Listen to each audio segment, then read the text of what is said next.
The football team has no name. The New York Giants fans have no shame. And it's been Batman forever since the Cowboys won the big game. You are now watching a Philly Fuego production. Gracias, amigos. Fly, Eagles, fly. Welcome to the Nest Out West, where Eagles fans are always the best. I will always ride or die for this team, and when I'm gone, please bury me in green. Now I don't want to come off like I'm bragging, but I'ma bring the heat like an effing dragon. You can call me Fuego, aka Phillyzilla, coming to you like the Thriller in Manila. Lots of collabs and live streams galore. You're gonna love what I have in store. Giving you my all, I always will try. And just remember, it's fly, Eagles, fly. Yeah. What is good? What is going on? And what is cracking? I am Philly Foothills, and I am back in the Nest Out West, where I'm trying to bring you the best place where you can come get shit off your chest when it comes to our Philadelphia Eagles. And tonight, we are live not only on my channel, but we are live also on my man here to my left, aka Eagles of Eagles Uncensored. We are live on his channel as well, so please make sure you guys, we appreciate you being here. Make sure you go to the other channel, whichever channel you're on, whether you're on his channel, whether you're on my channel. Make sure you hit that thumbs up. It really helps push that content out there more and more into the YouTube universe. But yes, we are on the eve of another Eagles game, and this is a big one, my guy. What's going on, AK Eagles? How you doing, my brother? What's going on, brother? How you doing, man? You know, another night before football, and can't think of any better way to do this but spend the night with you talking about our Eagles, you know. Just remember, man, you know, this is going to be the game, the one that either good or bad, which way do we change, you know? This is our ultimate test right here. Yeah, we may finally, you're right, because we may finally find out what or at least get a stronger sense of what the identity of this football team is going to be. Because if they continue to run the ball like they did last week, you know, because the Chargers are giving up, they're giving up over 100 yards rushing, you know, against that defense. So we need to run I'm going to keep that thing up as long as I need to. Run the goddamn ball, Nick. We need to keep that going. That's the only way that this offense is going to continue to be successful, and that's the only way that Jalen Hurts is going to be able to progress as a quarterback. Otherwise, you're putting way too much on his plate, and he can't handle it. He's shown it. Yeah, I mean, no. Go ahead. No, I was just, you know, I wanted to chime in on some of these comments here. We got in the chat so far. We got Gio from the 215. First one in the building. He said LFG. Absolutely, my guy. We appreciate you. Thank you for being here. And yeah, make sure you hit that thumbs up. Very much appreciated. BLSG said, "Are we doing a live call in?" Yeah, we were possibly going to do that in a little bit here. We were talking about that, so we're gonna have a little discussion here between the two of us, and obviously you guys in the chat, and yeah, then we'll go from there. But yeah, we possibly may be doing that, SG. So definitely keep tuned for that. We got six in the chat right now, so salute to all you guys. Appreciate every one of you. Thank you. Yep, absolutely. Backyard Birds podcast. He said, "Yo, what's going on? Overtime, baby. We're going to overtime tomorrow, or are you talking about another game? Maybe he's talking about college or something. I don't know." Papa Sora's in the building as well. He said at least the Sixers won today.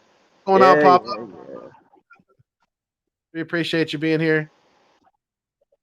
Yep. What's going on, Richie MC? Appreciate you as well. Richie, what's good, my guy? Yep. SG said tomorrow's game is going to be a good one. We agree. Yeah, and you know, me and my guy here, AK, we're talking about that a little bit backstage. You know, the teams that we've beaten this year have obviously not been very good teams. Put it lightly. We smacked up on the Atlanta week 1, didn't get another win for a few weeks, and then we took advantage of Sam Darnold. Our defense really stepped up in that game. Special teams did as well, and we beat Carolina. And then now we just beat the winless, Lions. So this past week, those are our 3 wins this year, and it's if we get a win this week, it's definitely going to be our first signature win. Not only our first home win, like I said, but our first signature win, and that's going to be, big for us, definitely. Yeah. Listen, man. This is how I should see the game going out. Okay. Definitely run the ball like you did last week. You might not be able to run it as much as you did last week, but run it. Okay. Now, granted, we all know this Chargers team is on a rough spill right now. They're not playing to their full potential, but the Chargers are not a bad team at all. Offensively, we should be okay if we do the right things. And this is also one of these games that Nick has to be 100% on. Like, this is definitely one slip up could mess this whole thing up on either side. That goes for us or them. True. I know a lot of people want to see blitzing like last week, to a point. We can't blitz all the time on this offense. All right. They have Keenan Allen and Mike Williams. Now, granted, Keenan has not been playing great so far, but that does not mean that Herbert, Allen, and Williams will not be on fire this weekend. Right. They're both very capable of being great wide receivers. They've shown it many, many times. Then you got Eckler in the backfield. Eckler is very explosive. So you can't blitz too much because then they'll beat you over top, or Eckler's going to beat you to the outside. Right. So we gotta be smart about our blitzes, and we gotta stay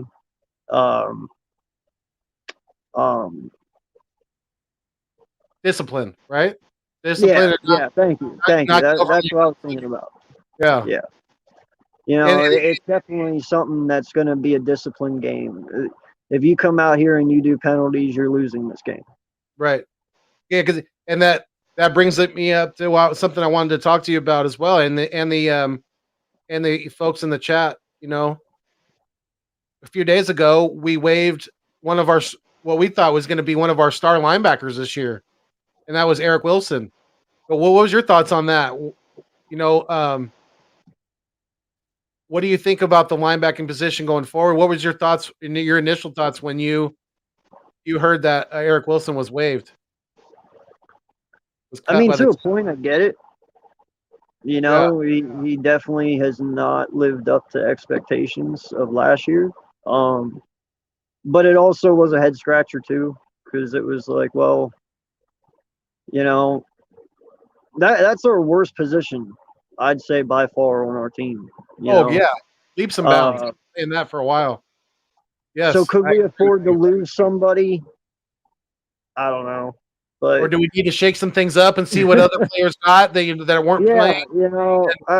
Where's Jacoby Stevens? Get him going in that linebacker rotation. He's got to be healthy and ready to go by now. And he was a draft pick that we thought we were getting kind of a steal out of. So I want to see what he can do at the next level. And I know he's switching positions, but it may be a little bit of a transition for him. Maybe take some time. But hey, let's put him out in the field and see what we got. It can't be much worse than what we have out there right now. Well, and I mean, to be honest with you, man, I believe TJ Edwards was the reason for that release. Yeah, he's been playing very, very well. Yes, he has. So, it's a crazy thing, but I hope it works out. I believe they know what they're doing. As coaches, they should know what they want in their players. And obviously, if Wilson didn't fit that mold, then I understand why they got rid of him. Yeah. And I think they're comfortable going forward with the group that they have right now. And I think, like I said, you're gonna hear that name especially if somebody gets dinged up on that linebacking core. You're definitely gonna hear you're definitely going to hear Jacoby Stevens' name getting called up to the active roster. Because I know he can contribute on special teams if he needs to as well. He's athletic enough. I've seen some of his tape at LSU, and he's an athletic kid. He just I think it's been a little tough for him switching positions, going from safety to linebacker. Yeah. No, I think it'll work out okay. Yeah.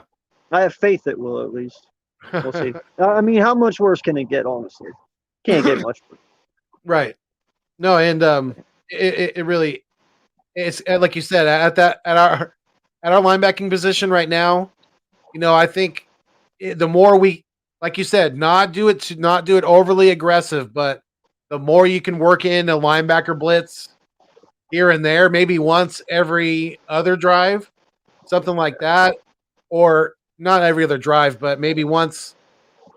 Just not. You have to find that good balance, and you have to start incorporate. You have to start trying to get something out of that position, because until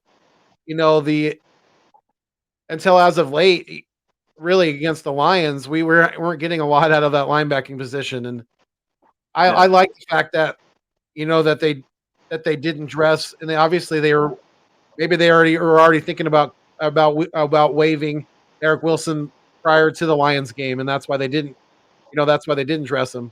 I don't know, because maybe they were looking to trade him too, and if they didn't trade him, they were just going to waive him, and that's a possibility as well, because the trade deadline just did pass this week, so that's another thing that that took place. But yeah, some good news for the Eagles. Injury wise, they activated Tyree Jackson from the injury reserve for the active roster. So it looks like he's gonna be playing on Sunday at home against the LA Chargers. And we also elevated wide receiver John Hightower for the very first time this year to the active roster from the practice squad. And we also pretty much kept up because he was on the active roster last week. But Jordan Howard is going to be suited up for Sunday as well. So I like the looks of that, my guy. I mean, what do you think? I think maybe Hightower could maybe sneak in a deep ball this weekend. What do you think about the chances of that? I don't think too highly of Hightower. I get it; he has speed, but we talked about this 2 months ago. Supposedly his love of the game ain't there, and if somebody doesn't love the game, I don't know how far he's going to take us. But I get it. You need a body for Rager. So, but I don't think too much is going to come from Hightower. I don't expect much, at least. But Jordan, hell yeah. Like, I picked him up in fantasy this weekend, so he better show up and show out. That's all. That better not be in the game against me. I know we're going against each other in one of our leagues. I don't know. I can't remember. It might have been. I don't know. But and then who was the third one? I think we might be going up against each other in two of our leagues, actually. I think we're going up against each other in on the Yahoo one. Let me check real quick. Yeah, we are in Yahoo. Yeah. And then if we're going up against each other on Subscriber Monday League, though, you're screwed. That one's mine. I'm winning that whole thing. Wow. Our projection right now is you're projected to beat me by 0.1 of a point. In what? What in the Subscriber Monday League? 118.4 to 118.3. Yeah. You're projected to beat me by 0.1. Dang, that's crazy. I have to go look at that. That don't sound right. I must be missing something. Is somebody injured I don't know about? I don't know. You got Justin Herbert as your quarterback. Yeah. You got Devin Harris as your running back for New England. I think that's his first name, is it? Or I'm not sure that guy's first name. I think then you got Elijah Mitchell for the Niners as your other running back. Yeah. You got Keenan Allen as your right. You got two. Ooh. And then you got Mike Williams. You got both Chargers receivers. What are you doing, you sneaky Listen, little no, bastard? no, listen. That I'm telling you right now, this team has been built this way all year long. It's not because they're playing us. I swear to God, that is not what's happening. That has been my team all year. I have not made any trades. I have not dropped anyone. That is who's been on my team. Dude, I told you. Did I not tell you? I have Herbert being the dark horse MVP this year. Like I had to roll with it, right? If he was Yeah. going to be MVP, well, No, you did. obviously I was wrong, but you know, oh well. And then you have, oh, my bad. You have Travis Kelce as your tight end, and then you have Cordell Patterson as your flex player. That's a good flex right there. I have Cordell in one of my other leagues for money, and that's a good flex player right there. That's very he's been used. He gets used quite a bit, Yep. you know, in that Atlanta offense. I know they don't score a lot of points, but he's been putting up fantasy points though. Yeah. No, for sure. And then you got Carolina's defense, and then you got the Rams kicker. Um, Yeah. Yep, Mr. Gay. Yep. And I have, in case people are interested, I have Jalen Hurts as my quarterback, Aaron Jones as my running back, Herbert from Chicago as my second running back, Tyreek Hill is one of my receivers, Jordan Chase is my other receiver. I'm going with Zach Ertz this weekend as my tight end. And then I got Tyler Boyd as my flex, New England's defense, and Nick Folk, the kicker for New England, as my kicker. So that'll be interesting to see how this goes. Yeah, definitely. But Fuck, I might have to change out Keenan Allen, honestly. I think I have another wide receiver. If anyone's gonna go off on us, I have a feeling it's gonna be Mike Williams, not Keenan Allen. yeah, To be honest. So let me see. I think I have a wide receiver sitting on the bench I can replace him with. I might do that. I think I got Claypool, if I'm correct. I might throw him in. Or Let me wait, no, see. he's got to bye this week. Shit. I got Oh. somebody. You got Hopkins, but he's probably not going to play. He's hurt. And Yeah. then you got Claypool's got Monday night. Claypool's got Monday night, okay. and you I'm also gonna have put Claypool in then. Jalen Waddle too. But yeah, I would probably play Claypool before him. Yeah. Yeah. So yeah, you got some depth there. That's good. We'll see. It's going to be a good matchup, definitely. Definitely. But yeah, what you're talking about John Hightower, and it looks like Rieger's going to give it a go. I know he had sprained his ankle a little, or tweaked it a little bit in that Lions game. It looks like he's going to give it a go. So I wanted to get your thoughts, because it looks like Jinx Wolf says, I hope we get OBJ. So what are your thoughts on one free agent now who has been recently released by the Cleveland Browns, which came up pretty quickly right after the trade deadline swung by, and he was not being able to be moved from there. What are your thoughts on OBJ coming to Philly? Listen, I get it. There's people out there who don't want him. There's people out there that do. I tend to walk on the neutral line here. I get it. Chicago or Cleveland is going to be paying his contract. I think he's only gonna, whoever would get him, I think it's only $7 million, and I know we have the cap for it, and I know we could possibly use some wide receiver help. I don't know, man. Yeah. No, I know. It's hard because we're trying to rebuild our culture, and stuff. I know he's matured, I guess, a little bit from what people say. I just don't know if he's OBJ of old.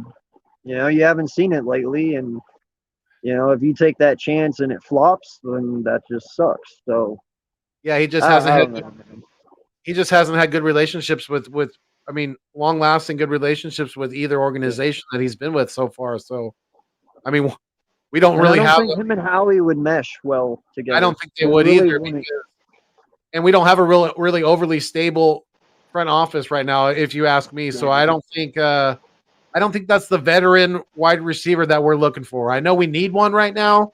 I get it. I know we're lacking that, but I don't think OBJ is in my opinion. I don't think that would be good for this team. I don't think it would be good for this locker room. I don't think it would be good for this coaching staff. So yeah, I'm Best good on. way I Yeah. can put it, man, is the cleat don't fit. If the cleat don't fit, you must not Sign. pick them up. The cleat don't fit. It's that simple, man. There you go. Like Cleat don't he fit. just You don't. Yeah, I agree with you. And I was never. I mean, obviously, we hated him when he was a Giant, but just even as the way he kind of carried himself, I don't like his. I didn't like his overly cocky. He seemed like he was overly cocky, kind of. I just don't think he would be a good teammate for some of these um, younger wide receivers that we have. I don't think that would be a good idea dude, at all. I never will forget the day I watched him kick the fucking kicker's net and it came back and punched him in the face. I fucking laughed my ass off so hard. I was like, karma, bitch. Like, Oh all the my things that gosh! man has done, like, I don't forget any of them. Listen, he's a very talented human being.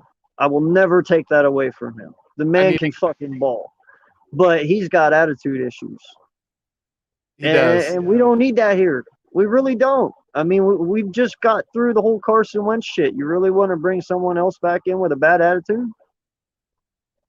Right? Possibly another TO situation? You really want to do that? Yeah. I don't. Our culture is already bad enough as it is. Why bring in more negative? We're trying to get that shit out of here, right? Yeah. Yeah, I guess, Sirianni was asked about it yesterday. It looks like there's an article out. Yeah, as soon as as soon as he was released, or not soon after that, Sirianni was asked, and he said, "You know what? We're always looking to make the team better, and we'll obviously keep all those conversations inside. And I can't speak on any rumors. Whatever's out there," he said. And then he went on to say, "With that being said, though, I really feel good about our wide receiver room. I think they're growing.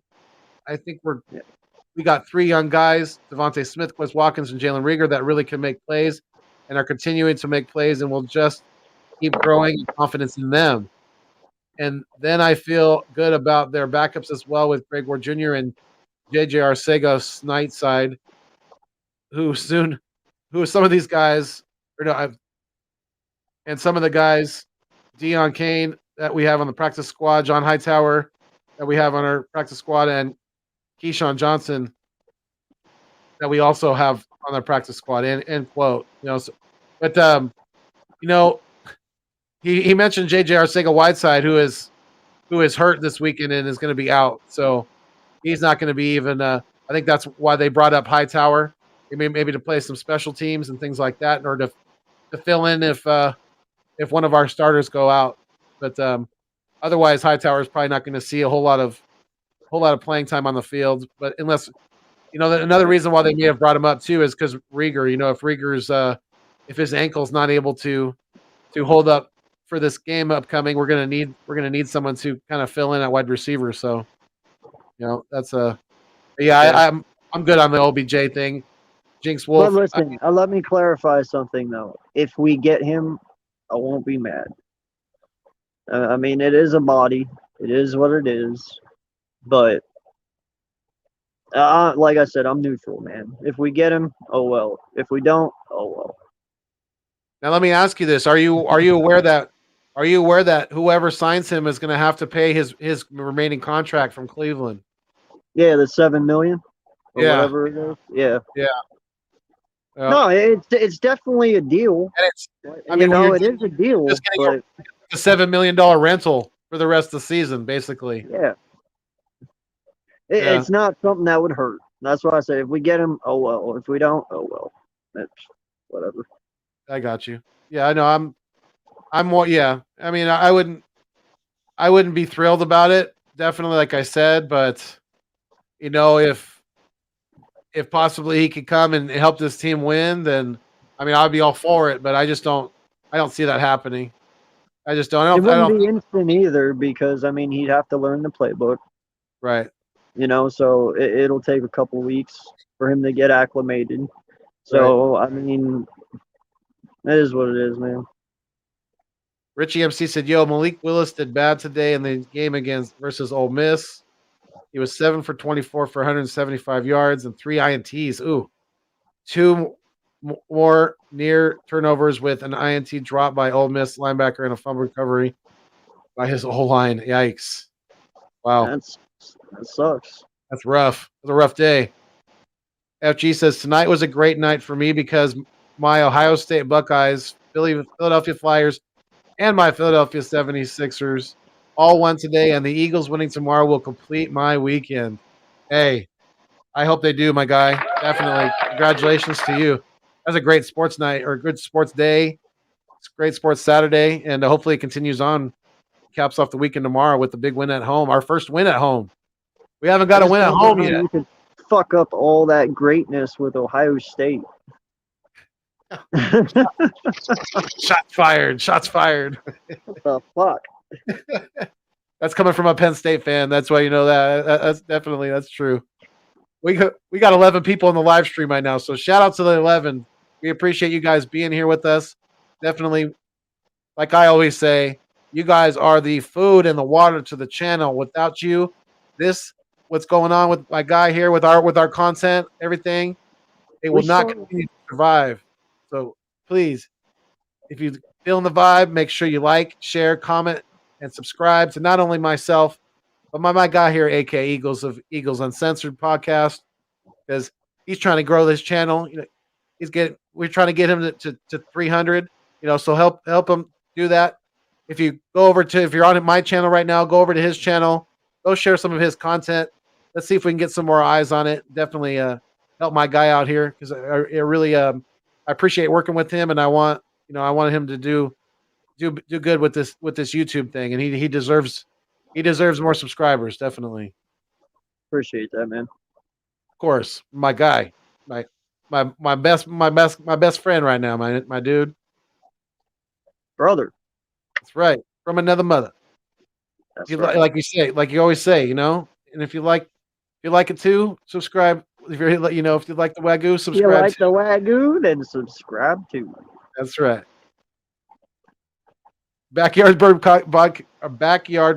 podcast said, "No, I'm talking about this is overtime because this is the third pod today." Oh, cool, man. We appreciate you being here. Definitely, yes. Keep with the overtime. Really appreciate it. Jinx Wolf said, "You look cold." AK looks cold. AK look cold. I'm not cold. I'm actually quite warm. He's just hella skinny. That's why. How dare you? You bony ass. I'm 150. Soak 'em wet.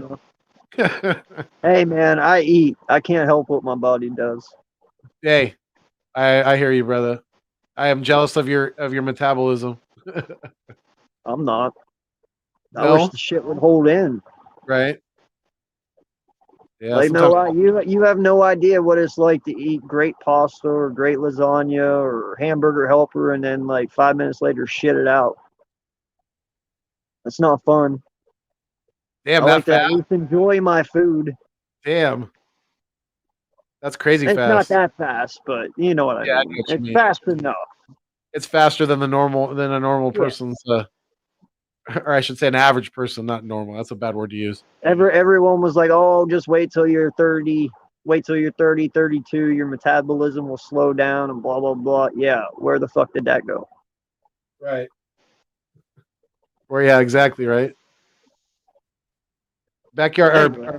the Backyard Birds podcast said the Chargers are suspect on the offensive line.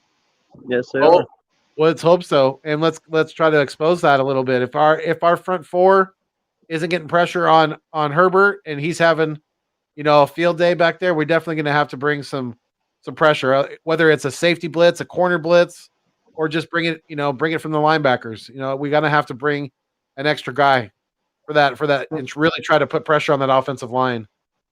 From what I understand, their right tackle is terrible.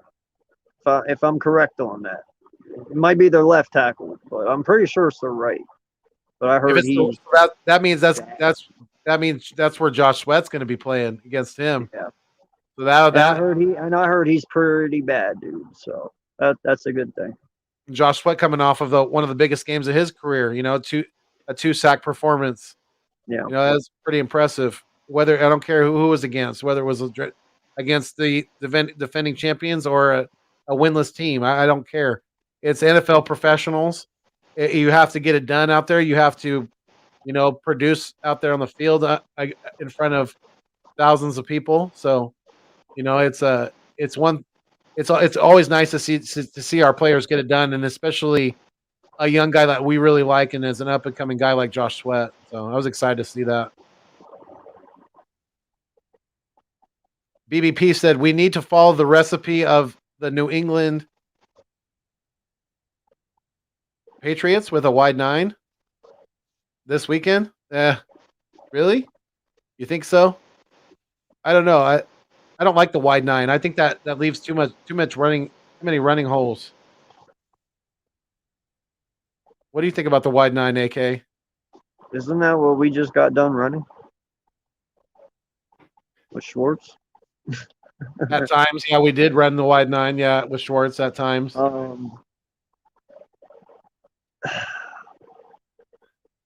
I honestly don't know the formula to win, man. I just know you can't let them beat you over top, and you can't let Eckler get free. So you have to have a way to contain the middle, and you have to have a way to contain the outside for Eckler and his little dump passes. Okay, however that may be, do it. But I don't know, man. I said it. This one's going to be tough because even though offensively they're struggling, they fucking have playmakers. They really do. So whatever defense, man, it works. I don't care. Yeah, that they only had and they let's see. I was looking at the injury report for both teams, and I was trying to find the one for Chargers. Well, I know both their corners are out. Both of their corners are out? Yeah. Okay. Gotcha. Yeah, let's see, what I'm seeing here is Asante Samuel Jr. is out. Yep. He's still in concussion protocol. And then I don't know, is Michael Davis their other corner? Yep. The only other person I see that's out is Justin Jackson, who is their backup running back. Yeah. So yeah, that looks like they're missing a few players. I think was Asante Samuel Jr. starting on the outside for them, or was he starting nickel? You know? I don't know, but I would want to say that he was starting on the outside. Davis was the other one, and they're both injured. So that's a plus for our wide receivers. But definitely. Yeah, we got to try to expose that if we can. Definitely that's a plus for us for sure. And let's see. And I mean, offensively, man, contain Joey Bosa. Yeah. If you can do that, you can win this game. So I think so too. We got to double team Bosa if we have to, and make somebody else beat us. Honestly, I believe Joey takes on Lane Johnson, if I'm correct. So you shouldn't need to double team Joey. Lane should be able to take him. Yeah, Lane's ankle's been a little. As long as Lane's, his stability is fine underneath him. Yeah, I definitely agree with you. But if his, if his ankle is needing some help, and then we're gonna have to slide a little protection his way. Yeah. But yeah, I agree with you. If Lane's ready to go, if he's, anywhere near 100%, then yeah, we should be good. I'm worried about because Lane's had so many issues with on and off issues with his foot and ankle. I just worry about that. I don't know, man. He keeps having issues. I'm gonna tell him to just fucking retire, man, because it's gonna get to the point he's gonna destroy his ankle where he won't be able to walk anymore. You know what I mean? I'd rather him retire and save himself for the next 20 years than have to wake up every morning in pure agony because he can't fucking walk. You know? Yeah. We got Bird Gang 31 in the building. What's going on, Bird Gang? We appreciate you being here. Chiming in on the chats. So, buddy, Yeah. And BBP, I missed that comment. He said talking about Eric Wilson. Edwards, Avery, and Taylor are a great tandem. I agree. They did great. Let's hope that they can continue that level of play against the Chargers this week and get ourselves our first home win. Need that home win. We got BBP said Eric watched players run by him before running to tackle them. Yeah, he was, a little bit of a spectator out there at times. That's definitely facts. Jeff Murphy said Tyree Jackson will be a stud. Hey, he's going to get his opportunity this weekend because they didn't bring him up off of the, onto the active roster for no reason right now. They're looking for some more action out of the tight end position. So, yeah, I think he's gonna do some good things. I'm excited about this kid. he's pretty fast, isn't he? Yeah, I think Doesn't he is. run like a 4.4 or 4.5? I don't have to check that, but I'm not sure. Because if he does, man, I wouldn't even be opposed to throwing him in the slot at time to time. Yeah, I'm sure If you he's may fast enough. you may see them move him around a little bit, because if we've seen it depending on the field positioning and things like that, the game situation, but we've seen even Zach Ertz and Dallas Goedert, lined up out wide. So, why not stick Tyree out there and let him do his thing? And I can't wait to see him, catch some balls over these shorter defenders because he's a freaking big kid. Dude, I don't think we've ever had a 6'7" tight end. I don't think we've ever. Not that I know of. I'm actually very interested to see him do something because I've never seen a tight end that big on this team. Yeah. So, yeah, he's 6'7", 245 pounds. Yeah. Yeah. Let me see. Let me look at his Wikipedia. Let's see if it says his 40 time. I mean, he's pretty much Kyle Pitts, honestly. He's an inch taller than Kyle Pitts. Kyle Pitts is 6'6". He's 6'7". Yeah. Yeah. They weigh the same. See, I was trying to see. I don't see anything about his 40 time in here. I wish I knew. He was a former quarterback though in college. Yes. Right. This was his very first off season, and they were seeing some great things out of him. So just imagine what's going to happen when he continues to learn that position and develop. So yeah, we're excited because he would have already been getting some playing time this year. I feel he runs a 4.5 940. So yeah, I'd put him out. I'd put him in the slot, man. Fucking against a nickel corner and just let him eat. Yeah, ain't no nickel corner gonna be able to out jump him. No way in hell. No. Exactly. Yeah, I agree. Yeah, we'll definitely have to keep our eyes out for him tomorrow. Hopefully he can get some positive. We can get some positive production out of him, and he can start off his NFL career officially in a great game, in a big win. I hope he gets a touchdown. That'd be awesome. I might have to pick him up on one of my fantasy teams, maybe. If he gets a touchdown, I'm buying his jersey. Watch. Jeff Murphy said the question is whether Hurts can actually pass. Well, he's shown that when he has a good running game, we don't really need him to pass a lot. But I mean, that was the formula against the Lions. But I think when he has a good running game going, we're going to have that opportunities for play action, and he's gonna feed in that situation.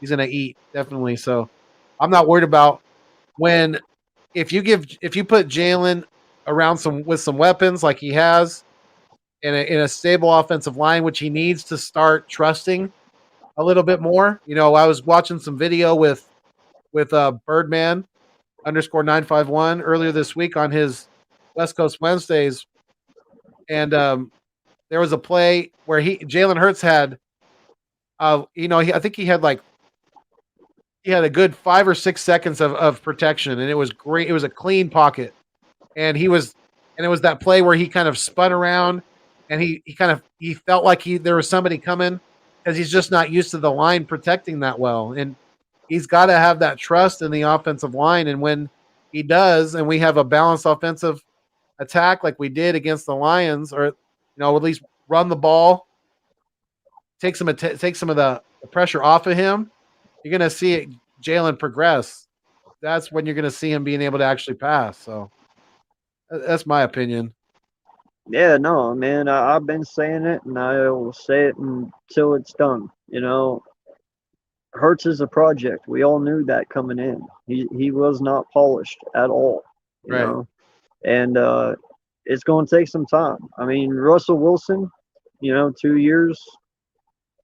Same with Lamar Jackson, 2 years. They had to work a little bit, but it takes patience. If you want Hurts to reach his maximum potential, we need to be patient, but we don't seem to be patient, man.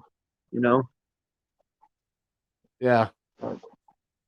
That's one thing that that's another reason why I think you're seeing guys. You're talking about patience and in the offense and things like that. That's why you're seeing guys like Boston Scott and Jordan Howard. Now looks like he's going to be playing his second consecutive game this year, because these guys are more experienced running backs who know how to be patient, and they know how to go. It's that old saying as coaches use for running backs: you go slow to the hole and then fast through the hole. That's the mentality that running back has to keep. They have to have that patience. They have to let their offensive line establish their blocks and open up that hole that they're supposed to be running through. And when you find running backs that are able to do that, then you have success. And when guys like the guys that we have, they're experienced and they know how to get that done to a pretty good degree. So, but I mean, this is what I'm talking about: patience and development. All right. Like one. Oh, and by the way, real quick, I saw what you said, Papa, and I was not saying he was KP. I was saying he's built like KP. You missed it. I said he's built like him. He's an inch taller, same weight. I'm not saying he is Kyle Pitts. I'm not going to go that far, but he's built like him physically. So, anyway, what the fuck were we talking about? We were talking about was we were it talking about Hurts? Jalen. Yeah, we were. Yeah. Yeah, oh yeah, that's what I was going to say. I'm talking about patience, and this is what I mean. Oh wait, now that's what we're talking about. Micah Hyde. Yeah, running backs. I kind of put Sidney Jones into that category because he's playing a little better right now than what he played for us. Jordan Hicks. How many people we've let go and have moved on and balled out that we let go of too early. We all wanted Eric Rowe gone. We got him gone, and now look at him. Micah Hyde, same thing. Hicks, he got injured too much. Let him go. Now look at him, falling out. Like, we just give up too fast, and it is what it is, man. I just want more patience. Did you see who won the game for the Packers? Yeah. Russell Douglas. Yeah, that's another one I was getting ready to say. Yeah. Like, I think Russell Douglas would have been excellent in JG's defensive team. Earlier in the game, because the last time I knew he got picked up by, I thought was the Las Vegas Raiders. I didn't even know he was on the Packers. But earlier in the game, they had said his last name. They said Douglas, and it was a Yeah. defensive back, and I was like, "Is that Rasul Douglas?" And Yep. then at the freaking he won the game with the interception in the end zone. It was freaking it was a really great freaking catch. I mean, it was an amazing read on the quarterback. He watched the quarterback's eyes very well and had to make a very quick instinctual play in the corner there and did a very nice job. And that was he tipped he tipped it to himself. That was pretty cool. I mean, but it's just disgusting, dude. I mean, look at all the talent we've had that we've gotten rid of. Yeah, you're You know? right. I No, mean, you're right. Mostert is in that category. Oh yeah, Raheem Mostert, we drafted the motherfucker, he's been injury prone, and but he's yeah, gone. yeah, You know, I get it. Sometimes injuries happen, but you know that doesn't mean move on from somebody because eventually, you know what, something might stick, and then next thing you know, bam, gone. You know, yeah. We bail on people too quickly. you're always looking for the next best thing rather than what you have right in front of you, and it gets frustrating. Yeah, we need. Yeah, we. You're right. You know, we need to really try to draft well and develop some of these players. You know, draft linebackers, draft corners, draft these positions that we've been ignoring over the you know over the Yeah. last several years. Jeff Murphy said, "If Hurts can't pass this week, bench him and move to Gardner Minshew. We could make a playoff spot if OBJ comes to Philly." Whoa, whoa there. Dang, that's a hot take right there. That's a hot take. We're sitting at 3-5 right now. You're saying OBJ is going to be a big difference maker with Gardner Minshew under center. I don't know. I don't know about that. What are your thoughts on that, my guy? There's only one scenario you get from starting Gardner Minshew, and that's to find out whether or not if Nick's the issue. Okay. Yeah, That is the only scenario that happens. All right, because here's the thing: if you start Gardner Minshew and we start winning, then you know it is Hurts. If you start Gardner Minshew and we still keep losing, then you know it's Nick. That's the only reason that happens. Other than that, you don't start Hurts over Minshew. I get it; he's been successful, but dude, I will take Hurts and his ability and his athleticism over Minshew any day. I'm sorry, I will. I get it; his arm's better, but Hurts can do things others can't do. And like I said, I'm not willing to give up on that too much just yet. I'm not. He's only had this is what his 10th game. Like, come on, man, you got to give the guy some time. no, It's not and going to happen overnight. I'll agree with you to a certain extent. If they're at least trying to, even if we lose against the Chargers, but we have a balanced offensive attack and we're trying to run the ball just as much as we're putting the ball in Jalen's hands. You know, we have to lower that percentage of the offense that's going through him, and if we don't, then I think that's my scenario where I think benching Jalen could maybe save him from some damage that could mentally possibly that he could take on, or not only and physically, because the offensive line could possibly take on some more injuries, things like that. And if that happens, then he's going to be taking a lot more punishment. So Yeah. you could take him out of harm's way in my scenario there. But other than that, I agree with you. We need to really give him a full season as long as we can, but we have to put him in the right scenario to give him a fair evaluation at the same time. And that's All right. having a balanced attack. Like, how can I put this?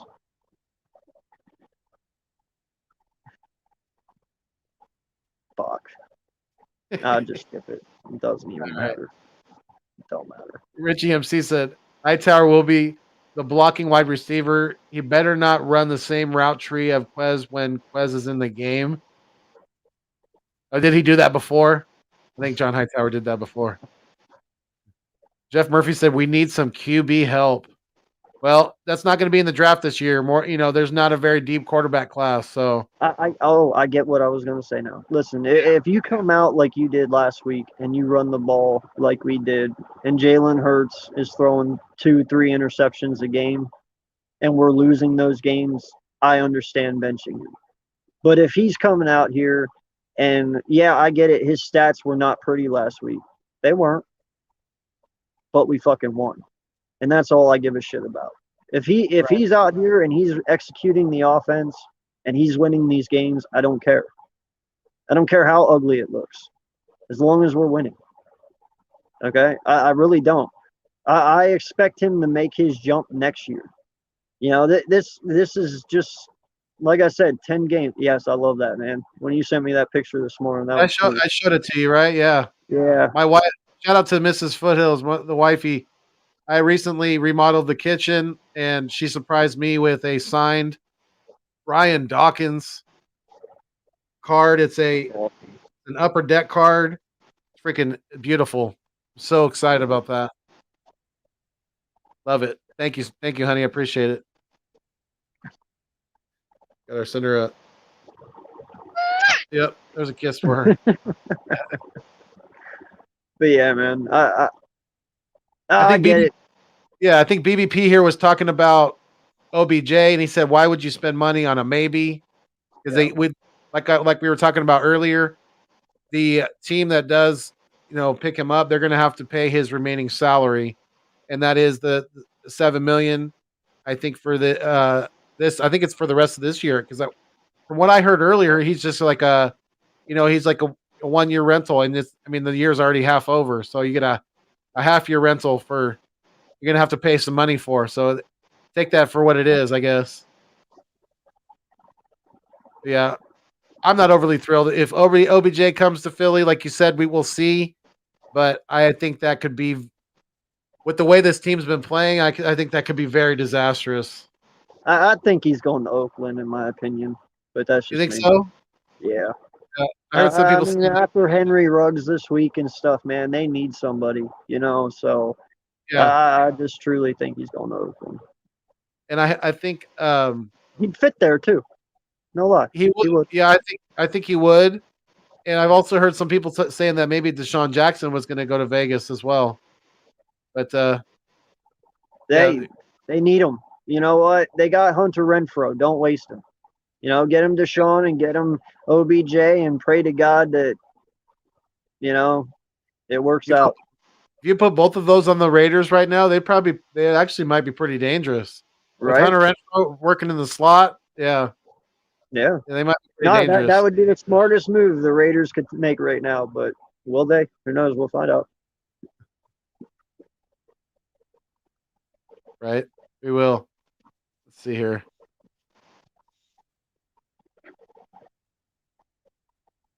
Jinx Wolf said the Texans signed Eric Wilson.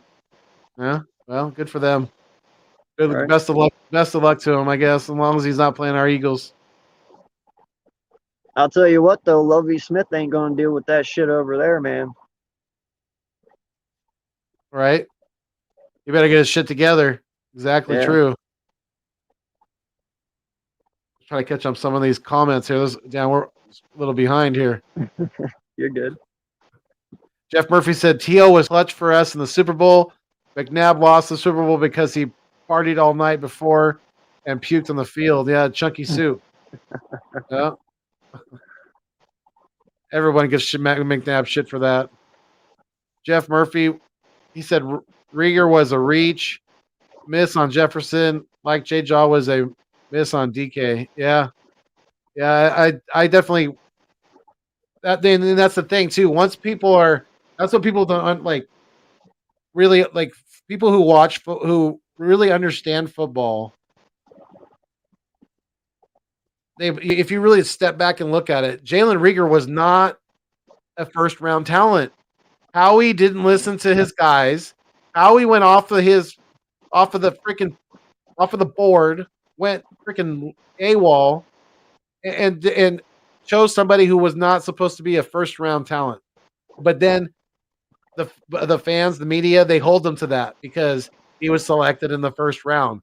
Well, you have to put some of that on the GM too, because to me, Rieger he's gonna. I'm not. This is not a knock on Rieger at all.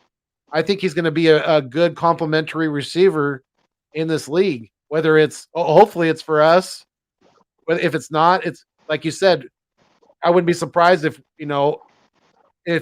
we were to release him or cut him, that he would probably go on to have success somewhere else, just like a lot of other guys have, like we were talking about earlier.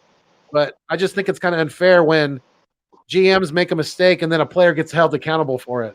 You know, they're held to a certain level, but were never going to be that productive to begin with. It's just kind of unfair, I believe. So, I do think you're right, Jeff. Rieger was a reach in the first round. I think he should have been more of a second round talent at wide receiver, in my opinion. Yeah, I said it many of times. I'm tired of us drafting hopes over definites. When how he likes to try and outsmart everyone, tries to find that diamond in the rough that doesn't exist, but Right. sometimes he will get lucky, you know. But Rager over Jefferson, like Jefferson was ready right now to go his rookie year, Rager, once again, is another Hurts. They were not polished. They needed work, but they're hoping that he can turn out to be something much better, or if not the same as Jefferson. It was a hope. Same thing with JJ. When you look at him and his 50-50 ball potential, they saw an Alshon Jeffrey type player, and they drooled about it, and they picked it on a hope and not a definite. DK was the definite. And I'm tired of thinking that way. You try to outsmart people by picking somebody's not looking at, and you think, oh, well, this gem was hidden. No one noticed it but me, so I'm going to grab it. Well, stop. Just stop, because it ain't working. Take the fucking definite. Hell with the hopes. I'm 33 years old, man. I've been hoping for 33 fucking years. I'm tired of hoping. I want answers. Yeah. It's true, because we just can't. We have to be more consistent with this draft, especially coming up. We have so much draft capital that we're gonna not on, and on top of that, we're gonna have a lot of cap space as well. But hey, I want to send a quick shout out to the chat right now, because we got 19 people in here right now, so we are almost at 20 people in the live stream. So big shout out to all you guys. Thank you so much for being here, whether you're live on my channel, The Nest Out West, or you're live on AK Eagles channel, Eagles Uncensored podcast. Make sure you hit that thumbs up for us. We really, really appreciate it. It helps that content get pushed further and further out there. We are also live on Facebook as well. So shout out to anybody that's been on there. I haven't seen any Facebook comments yet, but if there's anybody out there, definitely shout out to you guys. And remember, it's you free. being here. Exactly. It's always free, and we try to bring you that good content that's entertaining as well. So the Jeff Murphy said the problem is we have a quarterback that can't read a defense, can't pass, and struggles after the first read. Other than that, he is great. Well, that has something to do with not only the player but the coaching. The quarterback coach and the offense that's been built, that the plays that have been called around him too. I don't think he has been able to progress because of the complete unbalance of offense that we've had outside of a couple of games, really, and that would be the first game and this last game that we played. The Atlanta game and the Detroit game is really the only two games that we really had pretty decent balance, and we were able to really, run the ball at a decent clip. So, if he can have more of that going forward, I think you're going to see more positive things out of Jalen Hurts. I think you're going to see some progression. You know what I love about that, Jeff, right there that you just said? Everything you just wrote right there is fixable. Everything. Yep. Not one thing on there is not fixable. Can't read a defense? You can fix that. Can't pass? You can work on that and fix that. Struggles after the first read? You can work on someone's progression. Just need to find them the right coach to do it. Right. Maybe Johnson isn't the right coach. Well, we'll figure it out. But everything on there is fixable. That's why you don't give up on him. It's not like he has a tendency to go AWOL. You know, he just has, like I said, he's not polished. He's a project. That's something you have to understand. He's a project. It's not something that's going to change in 10 games. It's not something that's going to change in 15. Hell, it might not be till halfway through the year next year you see it. I don't fucking know. It just all depends on whenever he's ready. Yeah. But that's why I said, though, all that shit can be cleaned up. But his attributes, like you say, all the other things are great. That's why you don't give up on him. Because there's not many people in the NFL at the QB position that can do what he does. Just polish the rest of it up, and there you go.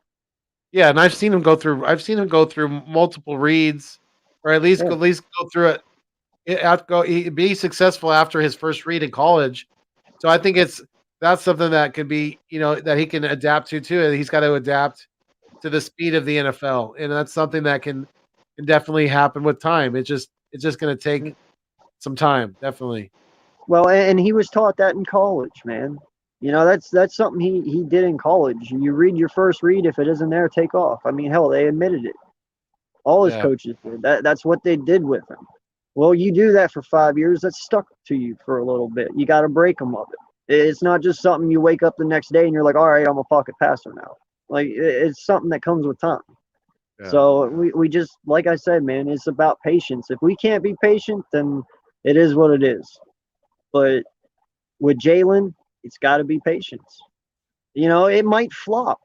But that's why I said, take these next 2 years that we have with him at $800,000 that he's going to cost us, which is nothing, and use that cap room that we have to build this team up and give him an honest trial, man. Then next year and the year after. If he's not the guy, then you just plug him in with a new one who you think is, and just pray to God you start winning at that point. But build the team up first before you actually throw him away. Because who knows? You get rid of him at the end of this year. All right, this is just a hypothetical. You get rid of him at the end of next year. He goes somewhere else. Now, next year he doesn't ball out, but he does decent like he did for us. But then the following year he comes out and he fucking lights it up. You're going to feel like a piece of shit. I'll feel like a piece of shit for getting rid of him. Everyone will. We'll be like, wow, that was us. All we had to do was be patient. And I don't want that on my back anymore. I don't want to have to live with an Eric Rowe or a Micah Hyde or a Jordan Hicks or any of these guys I'm naming, man. I'm tired of giving away players for nothing and then them going somewhere else and balling out because we can't be patient. I think that's the word for this year, patience. That should be our word as Eagle fans. Just be patient. And it's not just Jalen. It's Devontae. It's Rager. It's everyone that we have. Even on the defensive side of the ball, you have to be patient with Sweat. You got to be patient with Barnett. All these young guys. Dickerson. You can't give up. Yeah, Dickerson. Everyone. Yep. We gave my lot of 5 years, and look what happened. Now look at him. Imagine what you could do if you gave Jalen Hurts 5 years. Or Rager 5 years, or Smith, or any of these guys, if you have any glimpse of potential at all in them. You know what I'm saying? Like, I don't know how else to say it. No, I got you. It's like SG is taking a dig at or from that comment you made earlier about Ohio State. It didn't remind me. Didn't you beat us with a backup quarterback, though? Oh, I mean, we had our backup in at that time because I believe Clifford was injured that game. Oh, gotcha. So, yeah. Check yourself before you wreck yourself, young man. Would have been and by the way, you only beat us by 6 points too. So imagine if Clifford played. Good Let's point. talk about it. Right. Right. Jinx Wolf Wait, said what was the facts. one before AKA. that? Thank you, James. Oh, he said Michigan State losing today helped out my Buckeyes today by losing. Yeah. There's a couple unbeatens got taken out in Michigan State and I think Bathroom break. Be right back. yeah, no problem. And Wake Forest also lost too. They're not unbeaten in the college ranks anymore. BBP said Jinx 15-2. Jinx Wolf said facts, AK Eagles. BBP said I like both. SG said F Penn State. What's going on? El Capitan is in the building. He said, "Yo, what's up, guys? Greetings, folks. Captain Raphael reporting for duty, sir. We appreciate you, Captain. Thank you for being here. Appreciate you. Make sure you hit that thumbs up on both channels because we're live not only on the Nest Out West with your boy here, Philly Foothills Fuego, but we're also live here with my guy, AK Eagles, who just came back from a potty break. So that was a Mountain quick Dew's one. running through me, man. Sorry. Yeah, I know that stuff really does. SG said Josh Sweat about to have a field day tomorrow. Oh, I hope so. I pray you're right. I really do, because if he does, that means we're probably going to have a beautiful, beautiful Sunday. Well, and I'm excited. I mentioned it to my guy here, but I'm excited because I'm going to meet up with Birdman _951. He came up to Northern California, and we're gonna meet up and hang out, eat some barbecue, and watch the game tomorrow. So it's gonna be awesome to hang out with Birdman tomorrow. Definitely enjoy that. And no, Jeff, I understand what you're saying, dude. I'm not disagreeing with you. I'm actually trying to lift your spirits, believe it or not. I'm trying to make you have hope, to not give up on them. That's all that is. Are you responding to this comment right here? Yeah. No, I respect Jeff and what he says, man. I do. And I don't want you to agree with me. I just want you to hope. Yeah. That's all. Yeah. Let's see here. Go back to where I was. Hunter, what's good, man? Hunter's in the building. What's going on, Hunter? Appreciate you checking in. He said, "What are your guys' thoughts on TJ Edwards?" Hey, I was high on TJ Edwards going into the season. I liked what I saw last year from him. A lot of people were kind of down on him after last year, but I wasn't. I was someone who was a TJ Edwards believer, and I'm definitely liking the consistent play that I'm seeing out of him for the most part. So, yeah, well, I mean, what are your thoughts on TJ, AK? No, I like TJ, man. I do. I've had high hopes for him. When he does play, he doesn't do a bad job. I think what he lacks is playing time. He needs to play more to get better. So hopefully, we since we cut Wilson, he'll be starting full time, and we'll see him grow. But time will tell. Who knows what they got schemed up? Right. But hey, I called Avery, did I not? Thank you. You did. Yep. You did. Yeah, and SG said, yeah, he I don't know if you've seen the comment earlier, but Tyree Jackson has a 4.59 40 times. So yep, that's good. Let's see here. Yeah, he's got some pretty good speed at the tight end position. So he was no wonder he converted, because that's pretty decent speed, So no wonder they converted him. SG said Eagles better run the damn ball because Chargers have the worst run defense in the NFL. Facts, my guy. Facts. Big facts. We got to run the goddamn ball. As I've been saying it, I'm going to keep saying it. Like Jinx Wolf, I think it was Jinx Wolf earlier that said it. Run that, John. Absolutely. Run it, run it, run it. I don't care if it's 2 or 3 yards in a cloud of dust. I don't care. Keep running the ball. Do What's we up, do we Coach gotta put Dante? the do Appreciate we you gotta checking put in. the Chris Brown song on in the stadium tomorrow? Run it, just so he gets the clue. Right? Yeah, no All you kidding. gotta do is keep run it, run it. Yeah. Yeah. I got it. Yeah, we might run some two tight ends tomorrow. You definitely might see that. Some 12 personnel, as they like to call it. Yeah. Wouldn't be bad.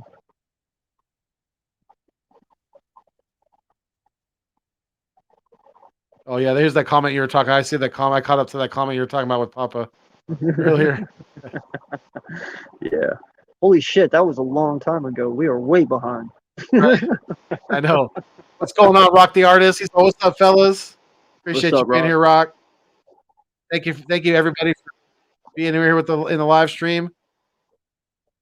Papa Source said, "I'm messing with you, bud, but damn, I just need a win tomorrow. My heart can't handle football anymore.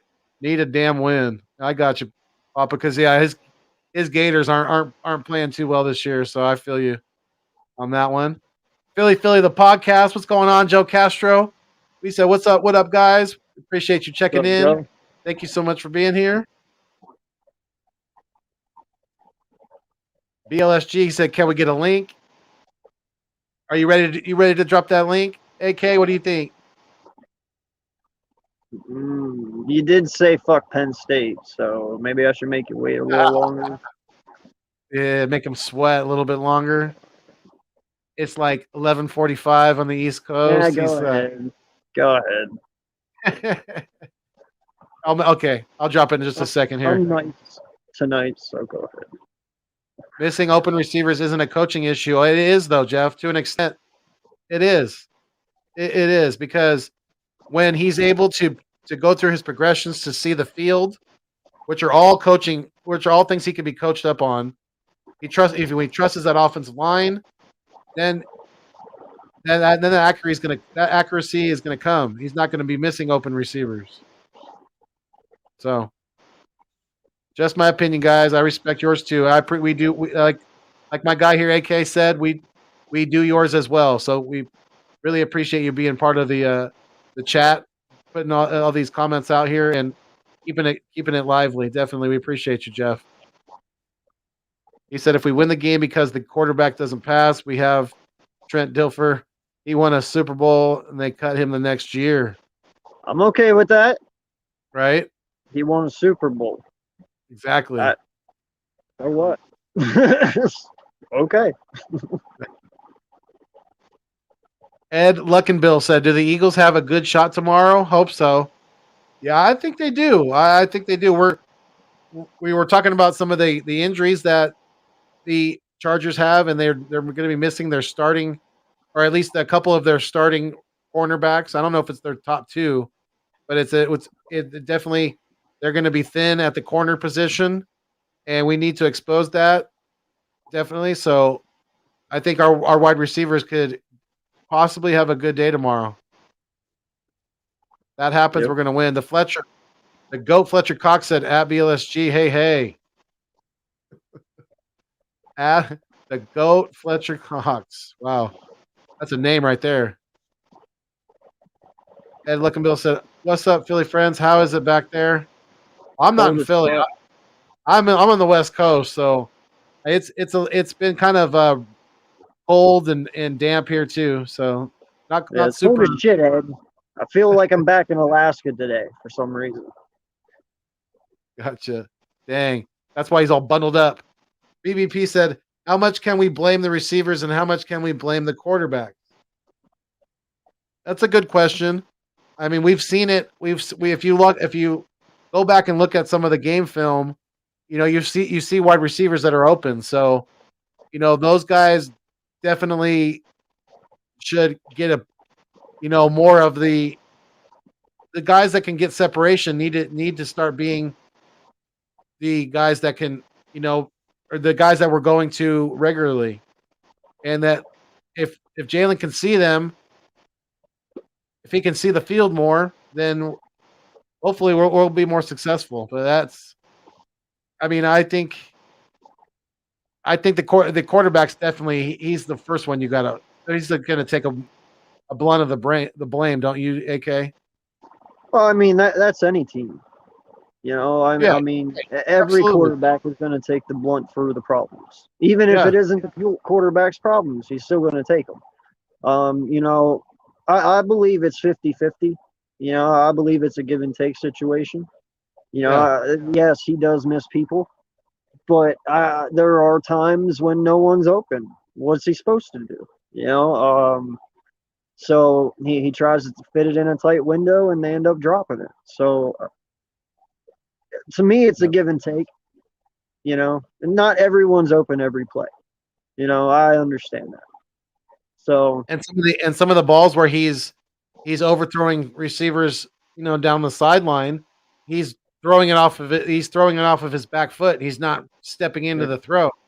So that's causing the inaccuracies. yeah, And those are all coachable things. He's got to be yep. able to step up into that pocket, step into his throw. That's going to lead to more accuracy down the field, and give his receivers an opportunity to go make a play. So nasty left Well, hook said, if Hurts isn't the guy, I want Matt Corral, not Malik Willis. I don't want any of them.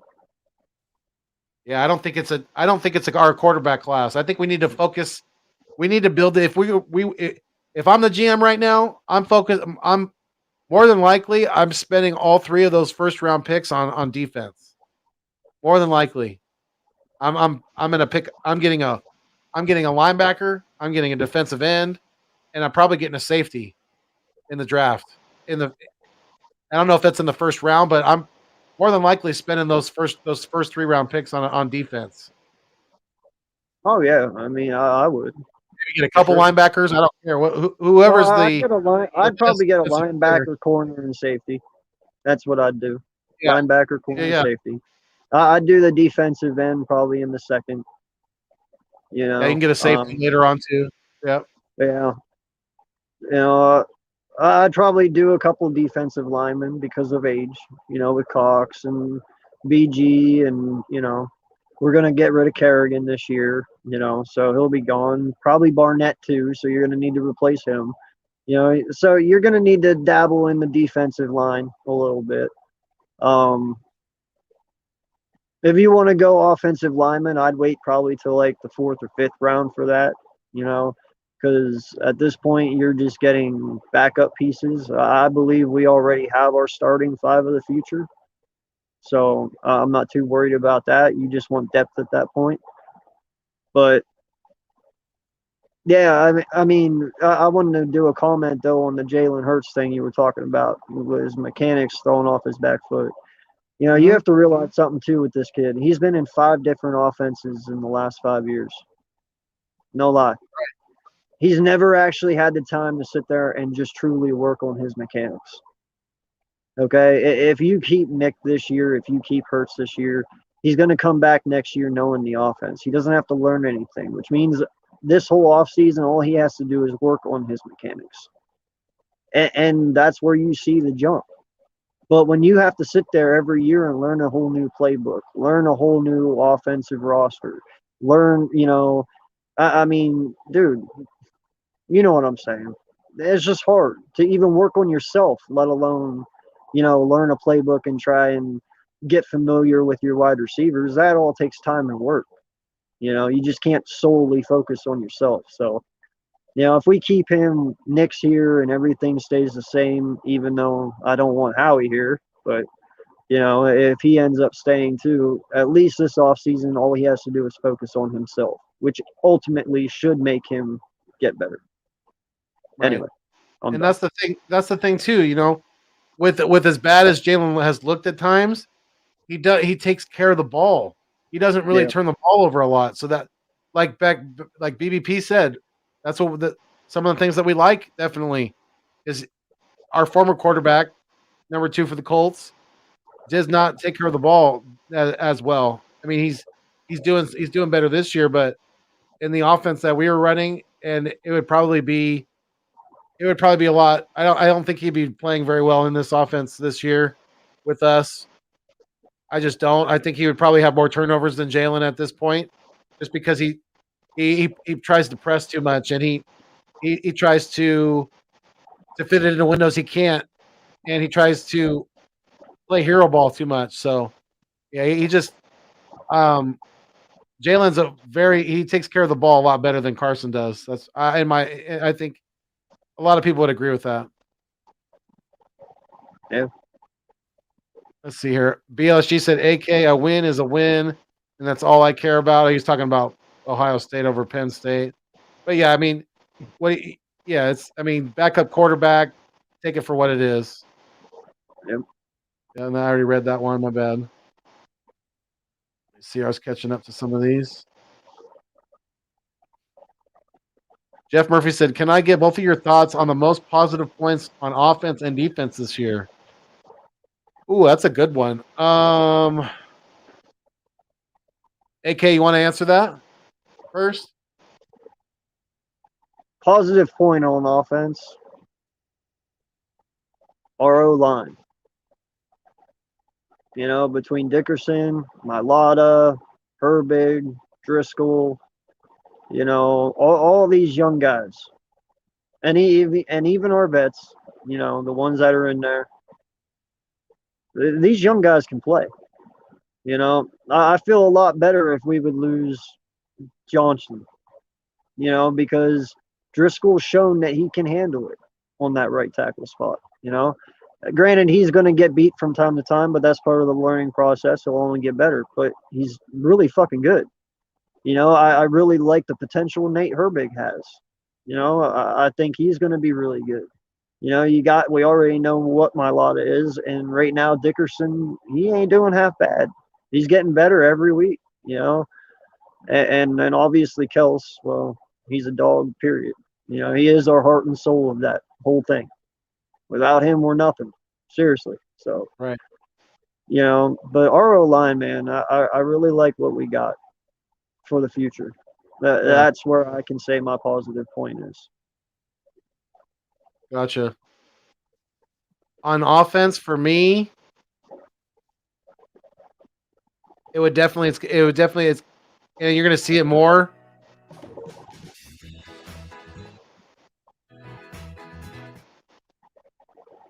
Is that from you? No, it's not me. Where's that coming from? What the? I don't know. Hold on. A ghost is coming through.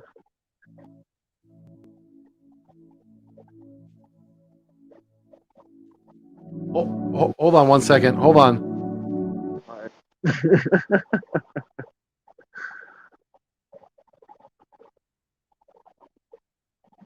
So, yeah, and then defense.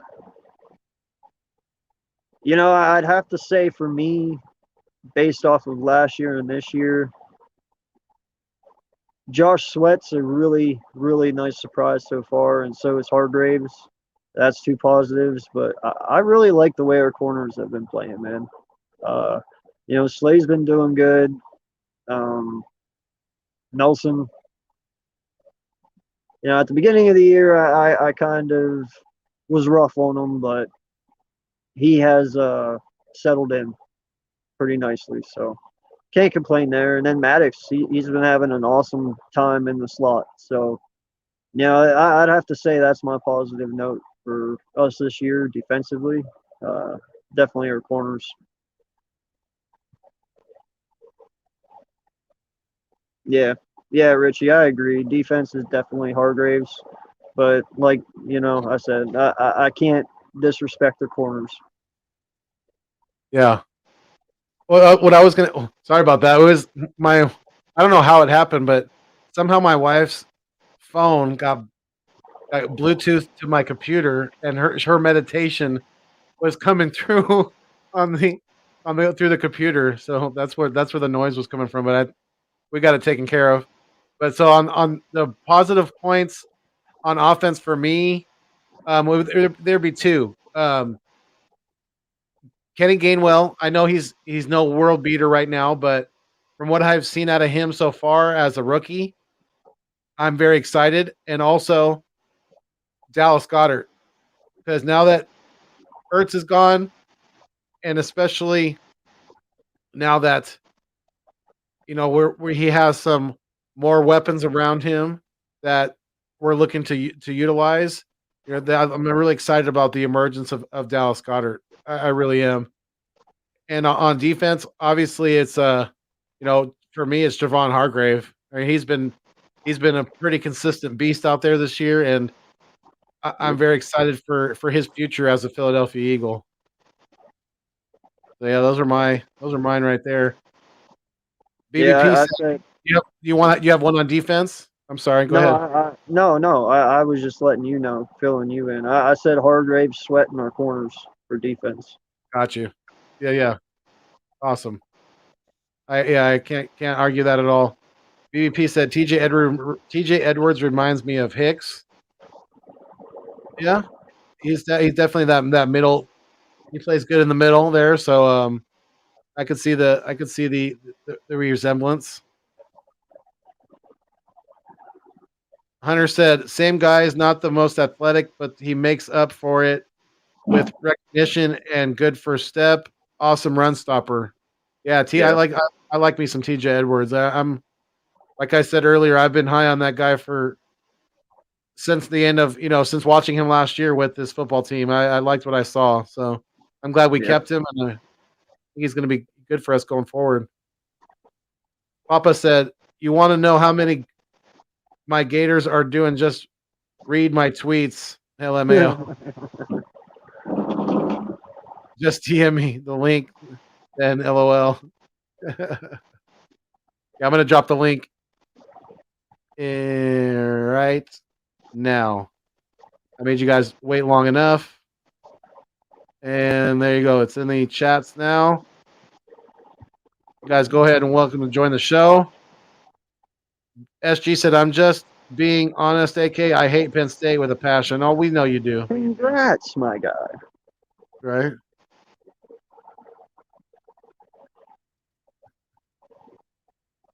Hunter, I want to know, did you end up going to that Detroit game?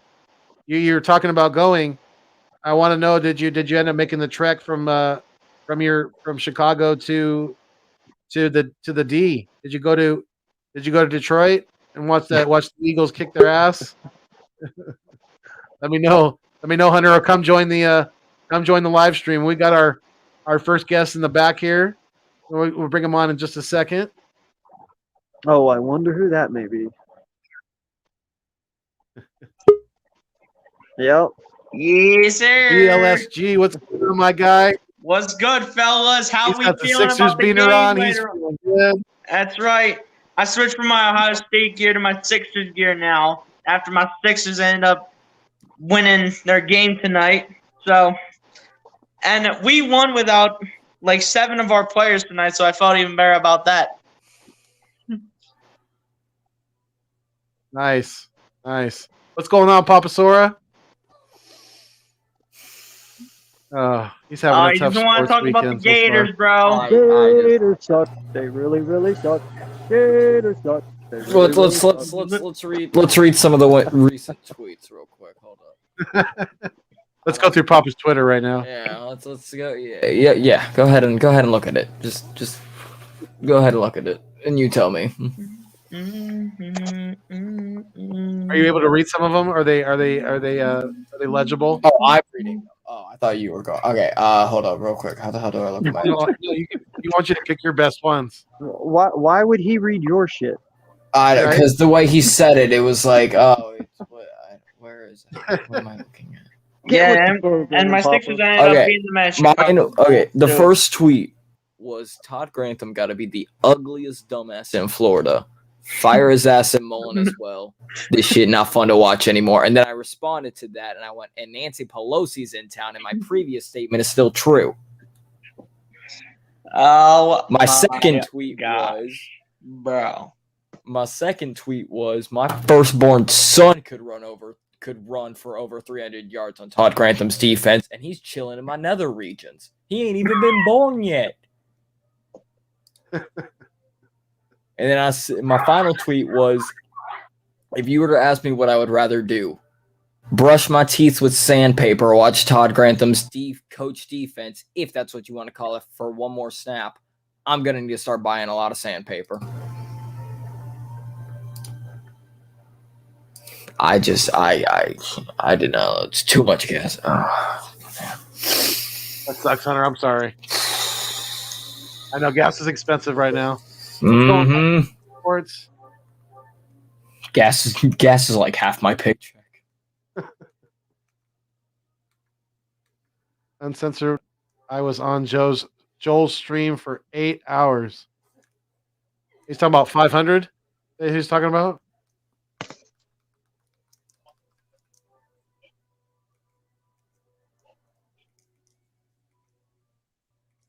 Where did everybody go? Oh, AK was muted. Yeah, he's good. been muted. I am a fucking moron. I mean, correct, but go on. AK, real quick, bro. Welcome to my world.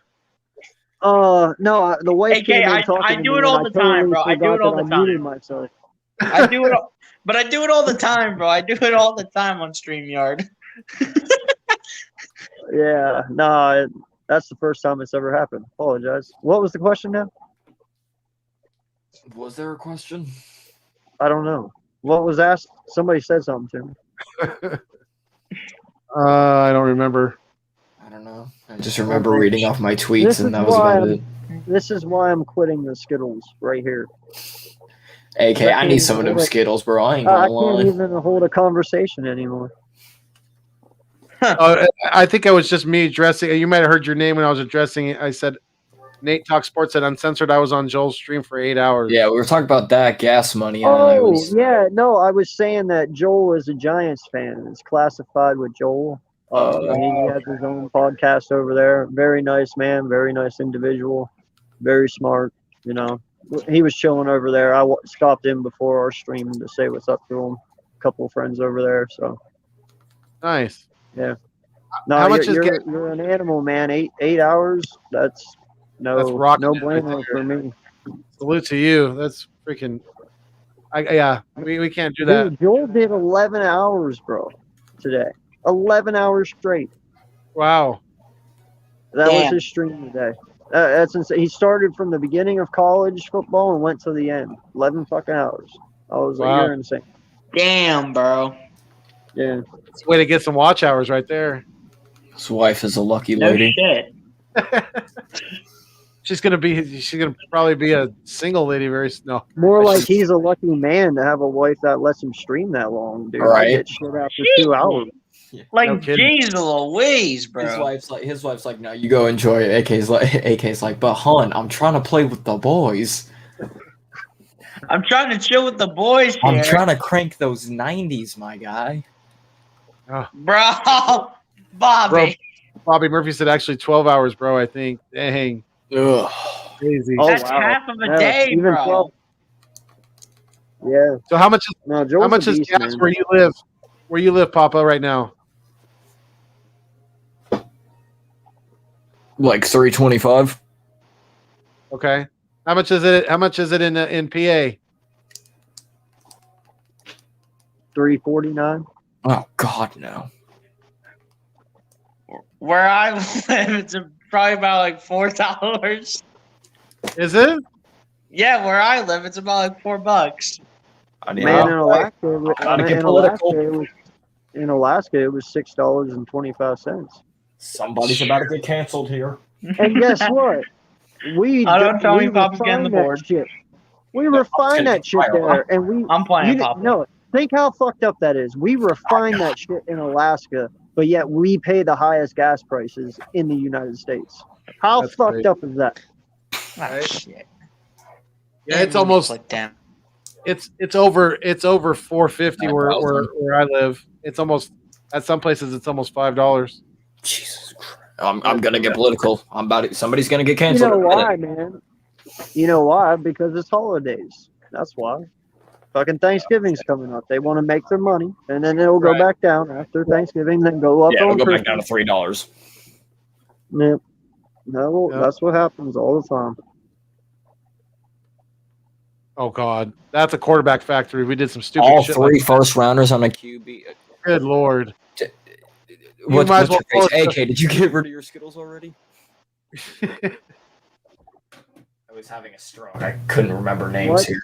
Goodness. If you spend our first 3 rounds on one fucking quarterback, you are putting this franchise back another 2 years. No. I'm telling you that right now. You have way too many holes on this team to be giving up 3 first-round draft picks. No. It's not one quarterback. It's 3 quarterbacks. Bro, if we do that, Howie Roseman better get fired. AQB. Oh, he's saying on all 3. I don't know. I could be reading that wrong. Yeah, okay. He's saying all 3 first rounders Oh, on quarterback. I thought he was saying trade all 3 for 1. At this But you're rate, saying grab 3 quarterbacks? at this rate, Man, you can. Let's be real. That's something Howie Roseman would probably do. again, correct us if we're wrong, Bleeding Green. That's He's how the we're all leading GM it. of quarterback controversy. I don't know what to say. Did someone say my name? I did. Did that little punk below me say my name? I'll spend all motherfucking 3 first-round picks on quarterbacks, and I don't give a shit, because I'm burning this motherfucker down. If I'm going down, everybody's going down with me, because I'm Howie Mother effing Roseman, and I don't give a shit. Peace, bitches. How the hell did that man get laid? That's what I want to know. That's a good question, Papa. The It really question is. But why would you go off camera for that? That wasn't me. That was Howie Roseman. What are you talking about? He doesn't want to That be. was you and your girly voice effect for Howie Roseman. He doesn't want to be on camera. I'm about to say, somebody get Howie back on camera. I need to ask how the hell he got laid. What woman saw that? Listen to that. Howie Yep, fucking that's a good Roseman. Let's be real though. Howie Roseman would be the type of guy to do that though. He would be the kind of guy to take all 3 quarterbacks in the first round, start a freaking quarterback controversy. If he's trying to get fired, yeah, I guess. Yeah, that's what he's trying to do. He's trying to waste all 3 first rounders on quarterbacks. No, what the motherfucker's gonna do is he's gonna draft, Damn. He better He's take gonna something draft- like a Kayvon he's gonna Thibodeau or draft like a Kyle QB2. Hamilton. Like he's gonna draft Jordy's one been QB in saying. the first, and then he's gonna do like, all right, now we need a backup, and then he's gonna draft another one in the 5th. Why do we need a backup if we have Gardner Minshew? Oh, Because it's Howie logic. I don't know. he said the name. Like, why do we need a backup if we have Gardner Minshew? For real though. I'm sorry. I'm speechless right now. I'm regrouping. Sorry.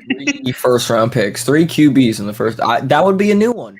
I'm telling you, Howie Roseman would be the type of guy to do that By and the start first another pick- freaking quarterback controversy. By the first pick, some people will be like, "Why do we do that?" Others be like, "Okay," or others be like, "Wrong." And blah blah blah blah. By the second pick, what's the fan base driving up to with Philly? the third Moving overall the pick pace. in the 2022 NFL Oh, it draft, better not be the third overall. the You got Kyle Hamilton. Philadelphia Eagles like Matt Corral, quarterback Ole Miss. No, give me Kyle Hamilton, bro. That better not be what happens, bro. If we take a quarterback in the first round, I'm freaking done with Howie Roseman. He should have been fired a long time ago. Let's be real here. But honestly, screw Howie Roseman.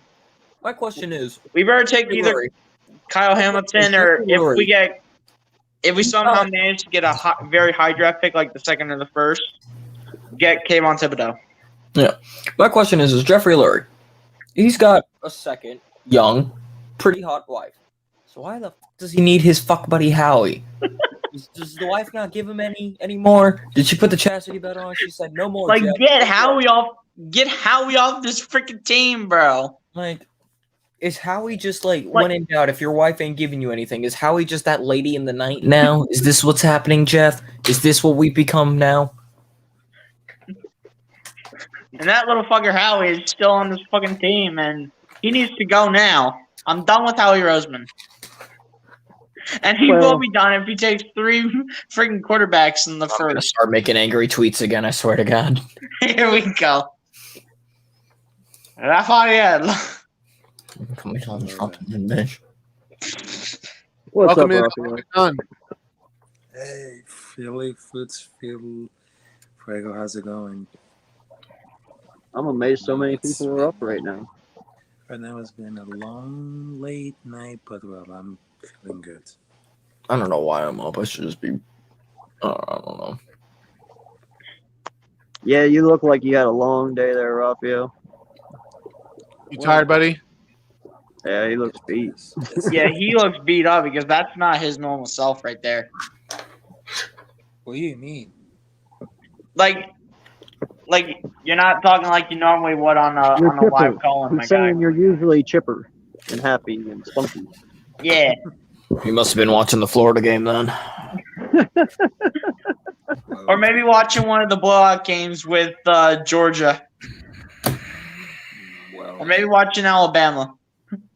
yeah, but I was watching the football game. I was editing. I was doing my podcast. That was a rough night, but well, there you go.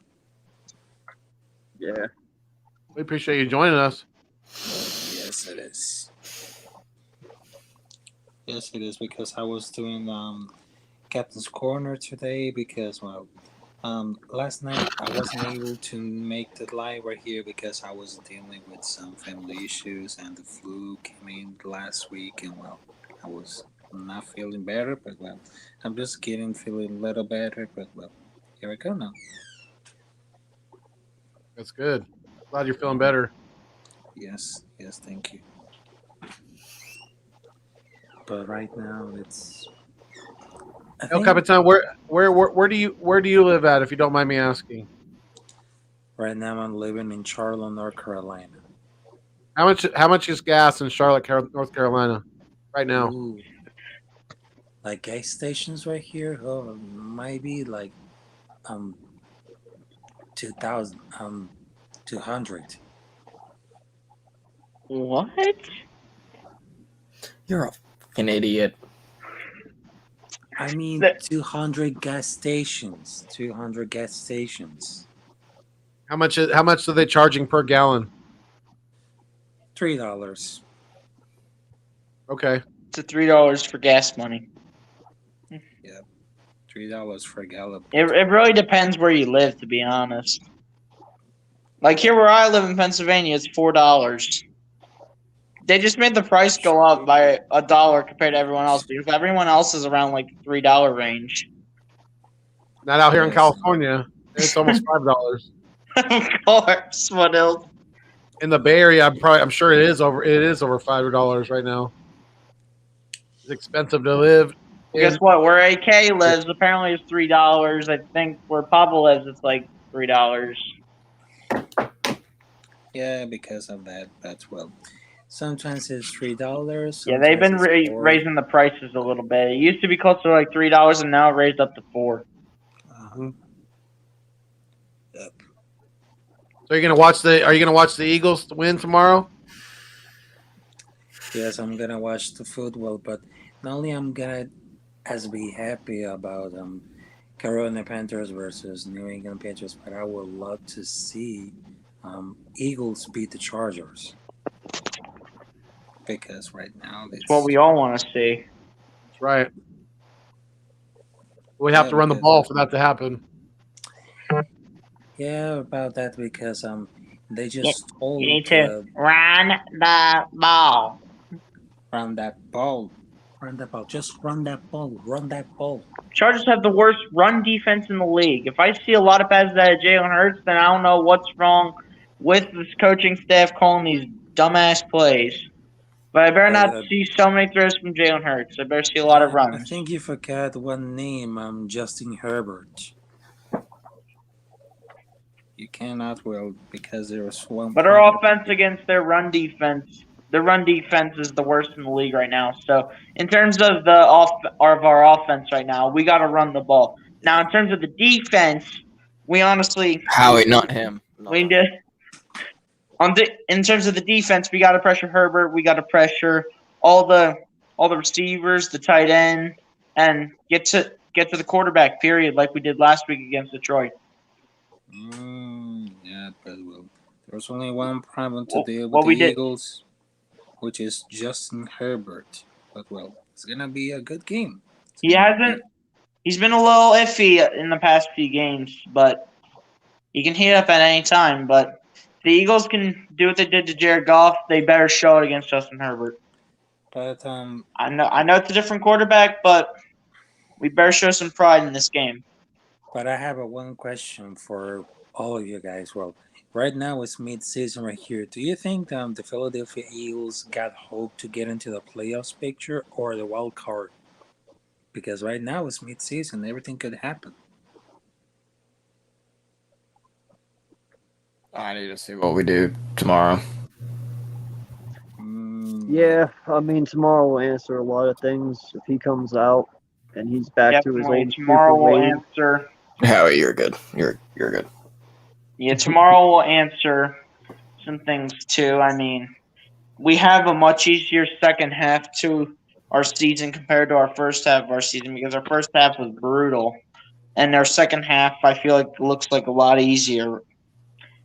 So hopefully we get some wins out of there and find a way to get into a playoff spot. But it'll be hard with the Cowboys right in their face.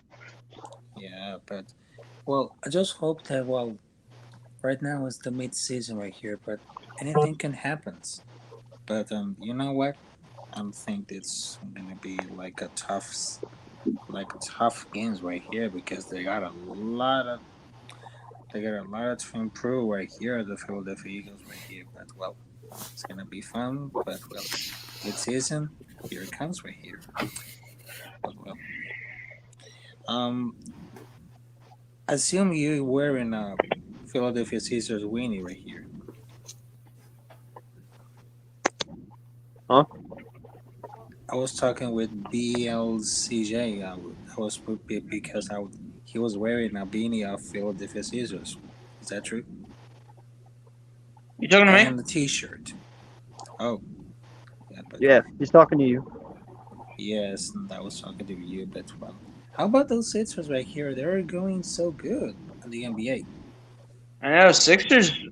They pulled out a nice win over them Chicago Bulls. Sorry, okay, I know you're a Bulls fan, and you had all the weapons too. You had Zach LaVine, you had Vucevic, you had Lonzo, you had DeMar DeRozan.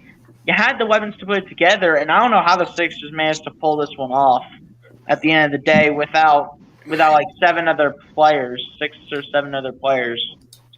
Okay. Of an AK left. Oh shoot! I think there's gonna be like technical issues right here. But, that's what I would think. I'll have to be like on purpose. yeah. But right now I have to leave right now because I'm about to go to bed right now because that was a tough night. Yeah, I'm gonna eventually get off here soon, probably in about like 10 minutes. All right, so have a good night, gentlemen. See you, Raphael.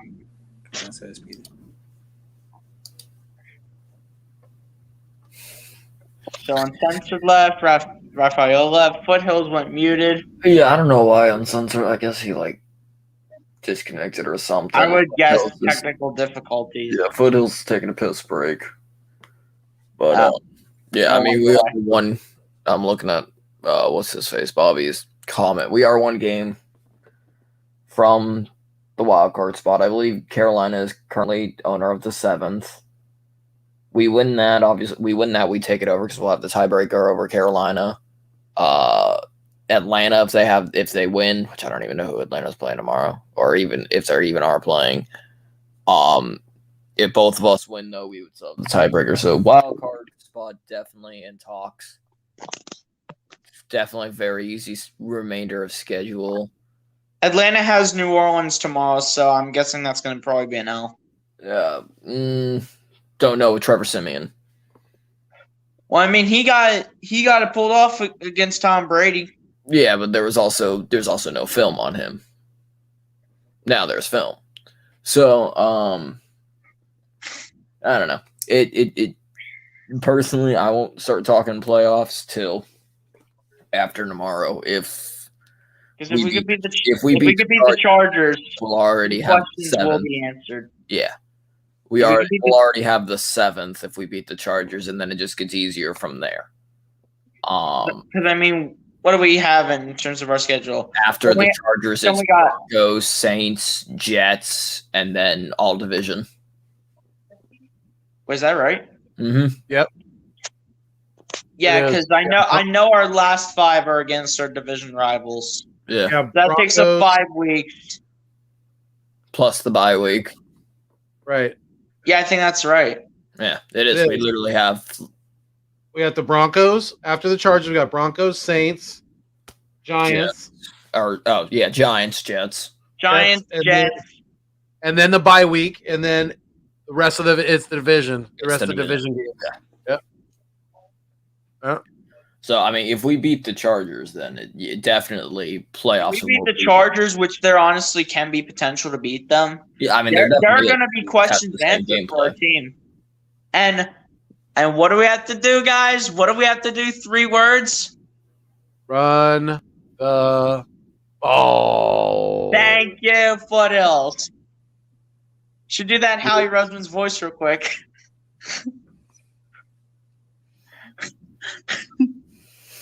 Run the ball, run the ball, run the mother effing ball. Yo, Victory, my guy, brother. What's up, Victory? Going on, fellas? How we doing? Doing good. How about yourself? Oh, I'm feeling nice right now. Just came back from my parents' house. Not too good about his Florida Gators today. You're looking comfy, cozy. Oh, heck yeah. He's looking cozy in the hoodie. Yes, sir, Vic. Had a couple of drinks. My wife is passed out on the couch right now. I'm feeling nice. So what y'all talking about? Hoping you might jump on here a little later. I know you said you were out with the fam earlier, but we were just talking about, the chances. What would we think our chances right now of this team possibly slipping into the playoffs? Hey, like I made the joke all week when we were talking about Coach Moore, and he referred to playoffs. We talking about playoffs right now?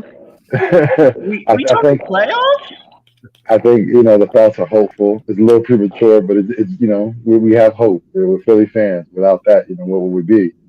But we got to see these next couple games. 100%. Yeah, if we could win the next 3 games, then I would say we should start discussing playoffs. But if there are any issues against these 3 upcoming opponents, because then our stretch gets easier after these next 3 games. Yeah, we might want to reevaluate things. But it all depends on what happens tomorrow. Hopefully, good things. Because basically, we have our Jets and the division rivals after the next 3 games. Yeah, that's basically it with the bye week. Yeah, you think about it. You get these next 3 games. You win the Jets game. That's 4 games. We're looking at 7 wins so far. 2 more. Pretty much all it would take. One might come on the Giants. One might come on One might come on the football team. I mean, I going into this year, I predicted us to go 11-6, and you never know, that could still be a possibility. I predicted us to go 10-7, and that's still a possibility. Absolutely. I just hope it isn't what I predicted. We win the Detroit game. Here's actually a fun fact. So from the start of the season till up to week 7, so I predicted us to start out 1-3. So we'd beat the Falcons, and then we lose the next 3 to the 49ers, Cowboys, and the Chiefs. I predicted us to beat the Panthers, and then I predicted us to lose to the Buccaneers. So I was actually perfect on predictions until week 7 on who would win and who would lose. Because I got the Raiders one wrong. But then I got the Lions one right. Yeah, Dallas might rest that last game, depending if they do win the division. Gotta call my one of my strong relievers, that's for sure. Gotta bring in the closer. Yeah. Victory, you're getting called up from the bullpen, brother.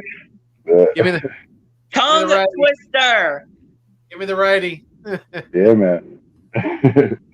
So what happened with Florida? I didn't hear. I'm not trying to rub it in. I honestly did not know. Let me go back to Twitter real quick. Penn State won today. You know, we took care of Maryland. Let me go back to Twitter real quick. Okay, so started off with Todd Grantham got to be the ugliest dumbass in Florida. Fire his ass. Fire Mullen. Fire everybody. Yeah, this is not fun to watch anymore. I then added on to that by saying, and Nancy Pelosi is in town, and my previous statement is still true. Yeah, they got Gamecock today, 40-17 by North Carolina State or South Carolina State. Yep. Sorry, my God, that sounds tough. That sounds so tough. Look at And now they're sitting at 4-5 now. Hey, but do you remember when Dan Mullen, like last year, at the height of COVID, was like, "I want the whole stadium filled. I want everyone in here." Yeah, ain't nobody showing up no more. Right. Goodness. And then my second one was my firstborn son could run for over 300 yards on Todd Grantham's defense, and he's just chilling in my nether regions. He's just sitting there, man.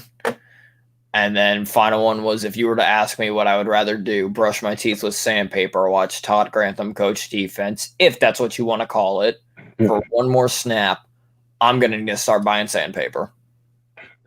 Hey, while we're on that college tip, did you see that article I sent you in the chat about how the Eagles were there in attendance for Willis and Corral? No, I did not. I did not do that. For both their games, there were multiple teams that in attendance for both their games. Oh, yeah, because that was the game to go to. Yeah, they sent, what was it, like, out of everyone, I think it was like 10 scouts all together, but the Eagles were one of them. Pittsburgh also, which is surprising. It is. And apparently, which I think it's been confirmed, but Tyree Jackson will make his debut against the Chargers. Yeah. Yeah, that's correct. I didn't know if that was still in question or not. Because imagine if we go like double tight end set tomorrow with. You may say some 12 personnel. You may very well see some 12 personnel tomorrow. That's for sure. And some double tight end plays with maybe Goddard and maybe Tyree Jackson. Yeah, that might be sweet. He's playing. Rager's playing. Hightower, Howard's Everybody playing. is basically playing except for J.J. Arcega-Whiteside. Pretty much. Yeah, I saw that when Rager was playing. And everybody who's on IR, of course. And Eric Wilson's playing for the Texans. No kidding, bro. Coach Dante, bro. Hey, man, they need all the help they can get. They're in a bad spot right now. Well, they got the Dolphins tomorrow, right? Yeah. Yes, they do. You know what? That might be a fun game to watch, though. Explain that. Well, usually when you got two bad teams, you know what I mean? Like both offenses play well. Neither defense is playing good this year. So I figure like it's going to be a good running game at least. Hopefully, this might be a breakout game for Myles Gaskin. Not have a run game. Yeah, that's what I'm saying. Like Myles Gaskin has been inefficient for the most part this season, and that's all due to play calling and whatever is going on with Brian Flores and his team. But against that team, I think they might shine a little bit. We need that first round pick, man. We need that early. Is Tyrod Taylor playing? Does anyone know? No, Taylor's playing. Tyrod's on IR. He's on IR. I think it's going to start. I think he practiced this week. So I don't know if they were going to. Yeah. I think Tyrod Taylor's starting tomorrow because they had him as a starting QB and he's off the injury report. I have a feeling he's going to start for the Texans tomorrow. Yeah, he's. If he does, tomorrow. Man, like fantasy wise, Brandon Cooks. Brandon Cooks the ball off him. Yeah, and I think I have him in the sub Monday league. Taylor's starting. Yeah, it says he's starting. It does. Yeah, Tyrod Taylor should take the start. I thought he was. Yeah. Okay. That's good for us. That's good for our draft. Running back. Yeah. Definitely, but like I said, like it might be a good. We just gotta hope that the Dolphins end up losing somehow, and that the Texans can pull off the upset. They could very well do that. Yeah. So, well, again, if their defense will be able to stop Miami's offense, though, because I mean, if Tyrod Taylor can get the ball down to his receivers, like Brandon Cooks, for instance. I think Darren Fells is still on the team. If he can get the ball down to his receivers and put some points on the board, then there's a chance right there. It's going to come down to the opposite side, their defense against Miami's offense. I mean, can they pressure Tua? Can they pressure the running back? Can they put some stats up against the wide receivers? Going to eat that O-line alive. All right, Do they so still have David Johnson? no, David Johnson too, yeah. right? Yeah, because I know they they traded got Mark David Ingram. Johnson, yeah. Right. Yeah, I would say who else was their back? All right, yeah. So Uh, yeah, I mean, he might have a good game, man. So Yeah, who do you guys like in that game? If you had to pick, just do pick'ems. I would pick the Texans with Taylor coming back. You know, they're not a great passing threat, but like I said, Brandon Cooks in the beginning of the season, he was top 5. Right. I see that not to equal that performance, but I see some of that's going to come back. Yeah. I think, and correct me if I'm wrong, but isn't Dak out again? no, Dak Oh, he's is in. playing. Dak At least is he playing. says he's playing. No, the one questionable is Amari Cooper and CeeDee Lamb are both questionable. Oh, I thought they said instead of a sprain. No, it Dak was a is tear. in. Dak is in. Oh, And that's good for my fantasy in the sub Monday league because Dak is my starting quarterback. I could If you would have both your receivers out, do you start that, or do you just give him an extra week to heal? Who for I give them fantasy? extra. If they could, Because Cooper Rush didn't look that bad. yeah, I would think about giving them an extra week because if they could beat Minnesota without Dak, then they could beat Denver without Dak. I really think they can, especially with In Mile High, it would probably and be with Denver- tougher. and with Von Miller going west to the Rams, who now I feel are very strong Super Bowl contender. Very I'm very telling you, strong. bro. Aaron That defense Donald, is very good. Von Miller, Jalen Ramsey. Yo, What up? What up? What up? But, how What everybody up, doing brother? tonight? Yes, sir. How everybody doing tonight? We're yeah, how doing about good. yourself, though, man? I'm good. I'm good. Ready for On a game late day tomorrow. night here in the East Coast, Yes, sir. very late, 12:36 in the morning. yes, I'm up. I'm up. But you know what? I don't give a shit. That's right. Rocking this late night live stream. That's Yes, right, sir. Foothills. Yes, sir. So Devontae, what's your thoughts about tomorrow? A dub. I got us a dub coming in. Long guys, we just run the ball. Yeah, You know, my we just run the guy. ball. Let's go. Long as we just start rolling easy and we just stop them and we'd be okay. Just run the ball, I just want to first win at the stadium. That's all I want, and we'd be okay. Yes, sir. I'm rocking my Smith jersey on right now. I'm gonna be rocking it tomorrow, and I just been chilling in here. Spurs game day, Sixers game day too. They went down a little bit, but I'm ready for Eagles football tomorrow and seeing what we Same can here, do. brother. Can't wait. Yep. I think we're all ready for it. We got some good draft picks coming in. What's his name? Kerry Vincent from LSU. Kerry I wanna Vincent see- Jr. Yes, sir. I watched him go up at LSU. Watch some of his highlights and stuff. He's a beast. Glad we picked him up from the Broncos. I just want to see what he gonna do and stuff like that. Hopefully, we see some stuff from Tay Gowan tomorrow. Oh yeah, yes, apparently, sir, for sure. We got him too. I forgot all about him. They gonna play. Yes, sir. Yeah. Yep. apparently, Howie was trying to get Vincent since forever. Since even after the draft ended. Oh, Howie Mother effing Roseman. Like I said, I think they missed out on a lot of picks in the draft, and Right. they see some We opportunities to don't know get them how on the many. field. So You don't even might want as to know well how get many 'em. picks Howie Roseman missed out on. We don't even want to talk about it either. Listen, Perhaps I'll his take the two position quarterbacks. Does anyone say is he like certain at cornerback, or is it a safety?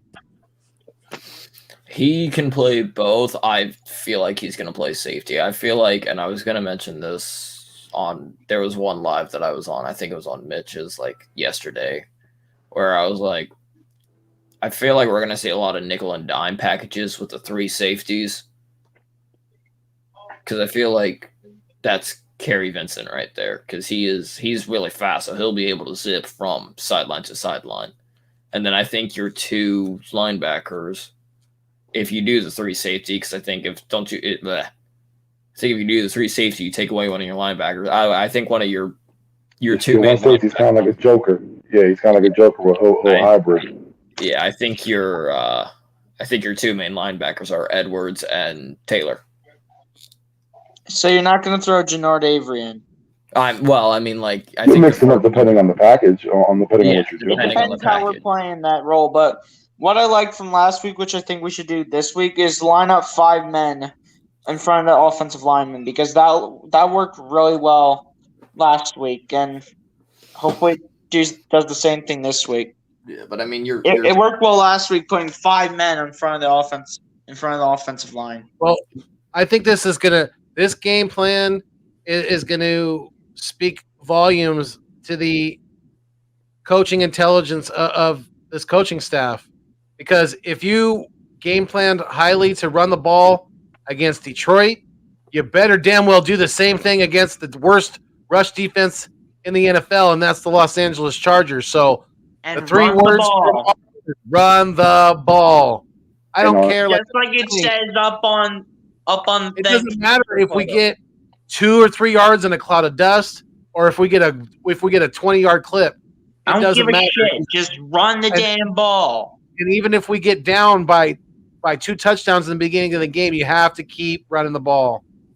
Thank you. And on defense, What like do I said, we got to attack that Run right the side. ball. We have to attack that Just right like side. it says That's the on the weakness. Foothills thing up there. Run the goddamn ball, Nick.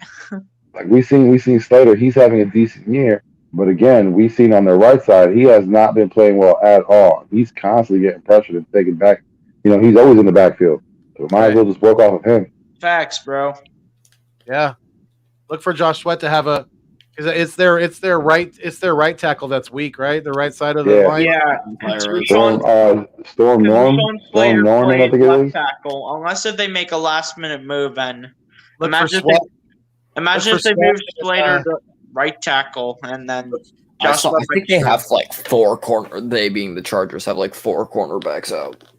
One is DeSante Samuel, I know that. Well, I know, but they have their 2 starting outside, and then I think the 2 depth behind them are like either way. The 2 depth. Yeah, I know it's the safety Jackson. He actually not the safety, the linebacker Jackson. Yeah, there. So that secondary is also injured, but yeah, either way, you still got to run the ball.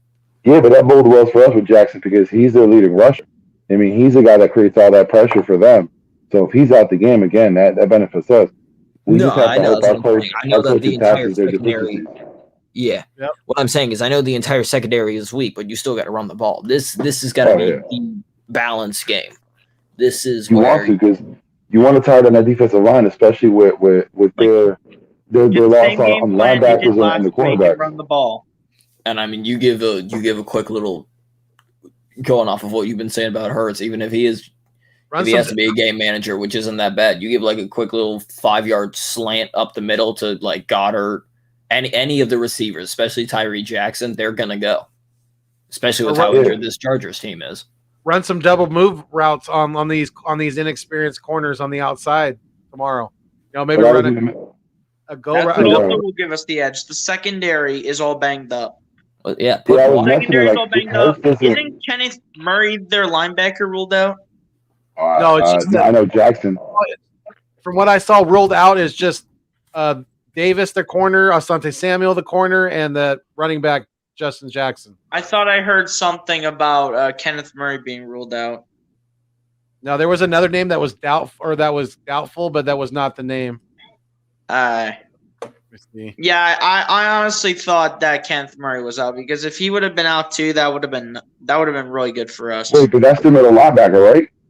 Yeah, I think so. I think he is out. I thought that was his name, Jackson, but yeah, I think he is out. I think that was right now reserved / injured is Damon Lloyd. Is that their linebacker? That's one of the linebackers. Yeah, for out the Chargers will be out without Michael Davis, Asante Samuel, Justin Jackson. Question is Gilman, who I believe was ruled out recently, and then reserved injured is the 2 starting the right tackle and right guard, and then Damon Lloyd. Wow, that's no wonder their right side's weak. They're missing their whole starting right side. I'm telling you, Javon Hargrave better run up their ass. Josh Sweat's going to be doing this that tomorrow. Entire D line needs to eat. When I was on Gio's channel on Wednesday, that was one of the points of attack that I mentioned. Like I said, that right side. What is it, Jerry Judon? 10 pressures just alone. 10 quarterback pressures alone. Like that kid was in the backfield all day. Imagine if they actually move Rashawn Slater to right tackle, and then Josh Sweat's got to deal with him. Just a Yeah, thought. but you've also Nah, seen. he's their best left tackle. They ain't moving him nowhere. Yeah, you've also seen though with Jordan Mailata, you move them to a position they're not used to. They're not gonna be Jordan Mailata's the a same grown guy we're ass used to. man. Yeah, it doesn't That's why I matter. want them to run the ball so that way Mailata can get physical with Bosa. You know what I mean? You got to tie that man down, and he's constantly injured. So I'm not saying I'm not trying to wish an injury on him, but you know what I'm saying? You wear him down. I mean, either way, again though, it doesn't matter. You can move any guard or anybody to the different side of a ball. If they're not used to that, they're not going to be the same player. Yeah, we've seen that with Andre did it. We've seen that with Mailata. Like, doesn't Joey Bosa line up normally on like the right side of the? He'll be lining up on the right side, so he'll be facing up against Lane Johnson. Yeah, so he's like, which I think Lane I Johnson don't know can about that handle. turnover, Richie, but I think Lane Johnson can handle Joey Bosa, but when you face a Bosa brother, you got to be ready right off the bat. yeah, they might have to slide some protection, being that Lane's had a little bit of an. I think you might have to slide the tight end over or something. Just chip him here and there. That's it. Like I said, you just get physical with him. Might have to slide a tight end over, like a Dallas Goedert or someone like that. But I'm excited. Because I'm not sure because assuming Jack Driscoll would start at right guard tomorrow, I'm not sure if he's going to go ahead and slide over and get on Joey Bosa. So I would say stick Lane Johnson over there and maybe for a few plays get like a tight end like a Dallas Goedert over there and help out Lane Johnson against Joey Bosa. But hopefully Lane Johnson will be able to take care of Joey Bosa from start to finish. And then if you need to bring in Dallas Goedert for extra protection, go ahead and do that. Just do whatever it takes to win, because I want to see a win this weekend, and that's all I care about. And that not only would it be our first home win, but it'll be our first signature win of the year. Because every other team that we beat this year, they're not that good. They're really not. Yeah, we beat the Falcons, we beat the Panthers. Right. Our toughest opponent out of those three was the Panthers in Week 5. Because they gave us trouble in the beginning, and then we answered with 3 touchdowns. We only won that game because Darnold threw like 2 or 3 interceptions. Because he threw 3 interceptions because 2 were by Slay, 1 was by Steve Nelson. We only won that game because Sam Darnold sucked it in like the 4th quarter. AJ blocking power. Get out of here with that. Yeah, okay, buddy. J.J. Arcega-Whiteside's not becoming a tight end, man. Yo, we need the big boy. Receiver. We need the big boy Jordan Mailata to stiff arm and run over some people. I'm excited that Jordan Howard is going to be active for this game as well, because that tells me that they're gonna continue to pound that rock. So and to what 3 words? And to what 3 words? Run the ball. Yeah, John Hightower coming up too. Thank you. Yeah. I don't know how much I don't know how much offensive playing time he's going to get. I think he may be filling in more on special teams, but well, I mean, he may get a series or 2. He's going to split some snaps with Boston Scott and Kenny Gainwell, because those are going to be the 3 main backs. No, I'm talking about John Hightower, the receiver. Yeah, he got brought up too. Talking about John Hightower. I thought you were talking about the running back core. It's actually going to be Hightower's first game of the year. Yeah. I was high on him last year, like he was the first rookie that they leaned on. And, he got a little case of the dropsies. Might have his confidence hurt a little bit, but hopefully he got back into swing of things come tomorrow. Yeah. Would Hightower be the 5th receiver? No, because yes. Yeah. Because Rager, Watkins, Smith, and then off the bench you have Rager, Ward, or Ward rather, and then you just add John Hightower. Because and then you got if you didn't have Hightower, you'd have 4 tight ends, so you would see a lot of double tight end sets with probably Dallas Goedert and Tyree Jackson. So bring up the 5th wide receiver in John Hightower, even though he might be a little rusty because he hasn't even played a. Has he played a game this season or? He was on practice squad. So it's going to be the first full experience this season for him. Right. Mm-hmm. I think it's a good thing. Maybe he can shake off some of that rust. Maybe he can do some positive things on special teams. So we'll see. Hopefully.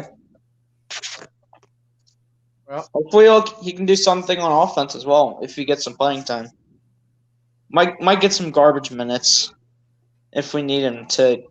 If we do have some garbage time, and if we end up beating them by 2 scores in the last 2 minutes or so.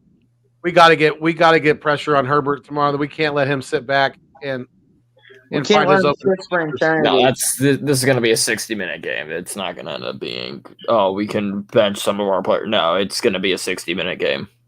Yeah, I think they're going to attack us and they'll try to attack us early. I'm telling you, it's gonna be they know they don't have the stamina because they're not. It's gonna be back and forth. It's gonna be back and forth. Our cornerbacks need to be ready from the jump. Definitely. Yeah.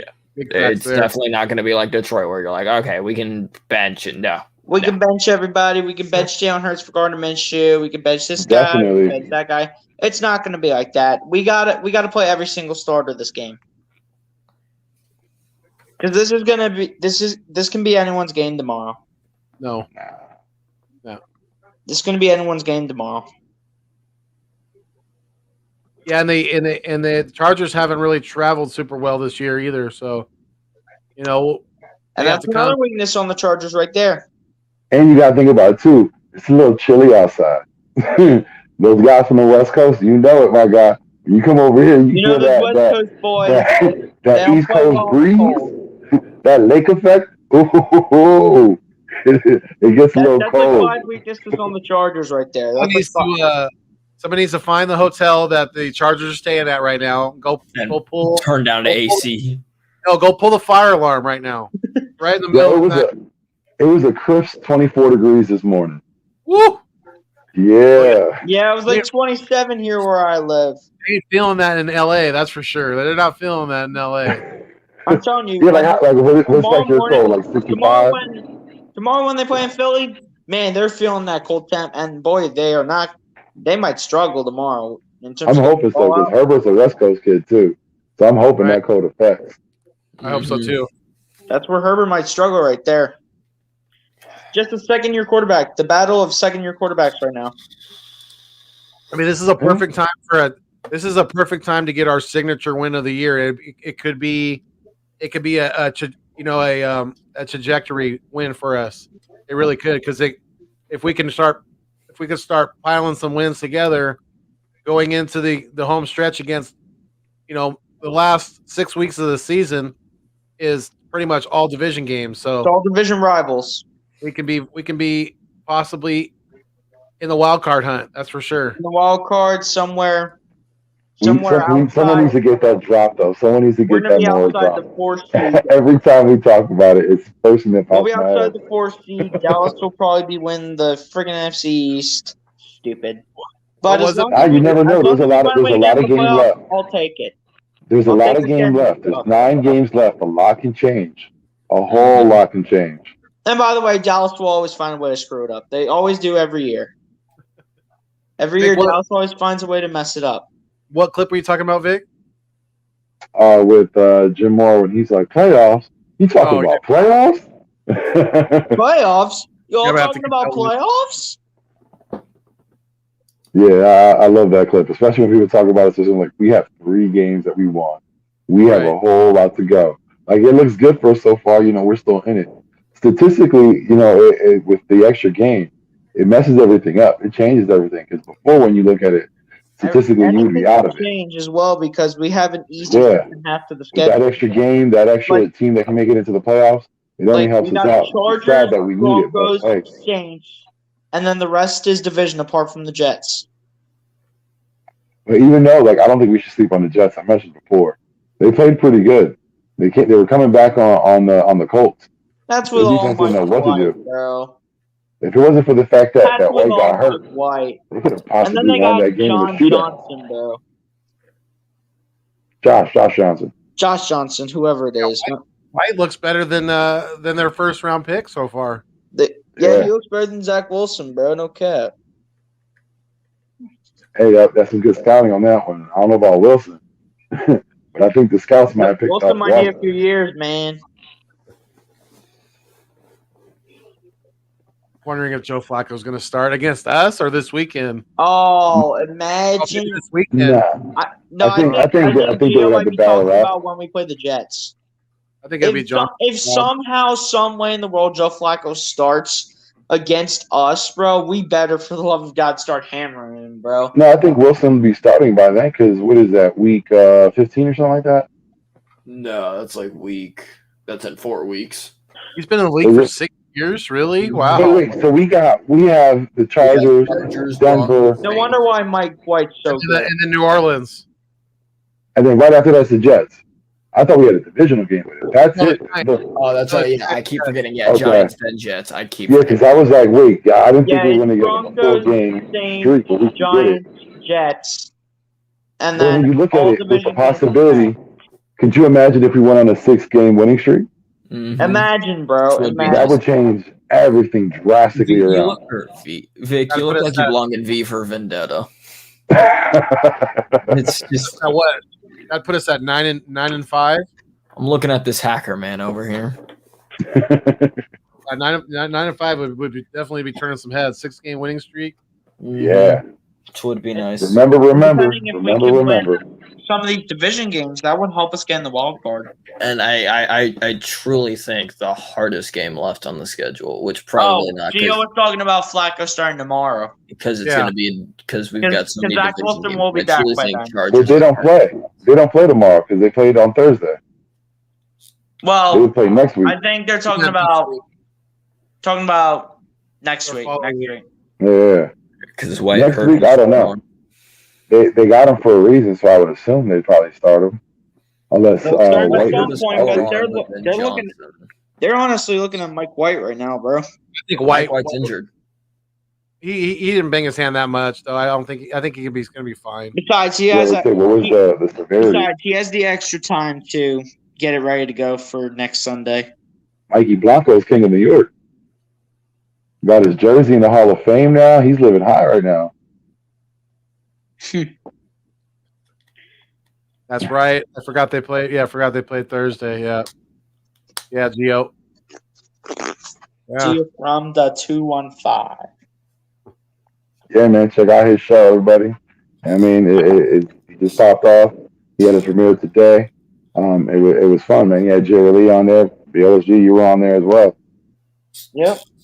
Yes, man, I'm excited. Tomorrow, I'm gonna go and meet up with a couple other guys, but Birdman underscore. Yeah, you're meeting up with Birdman. Yeah.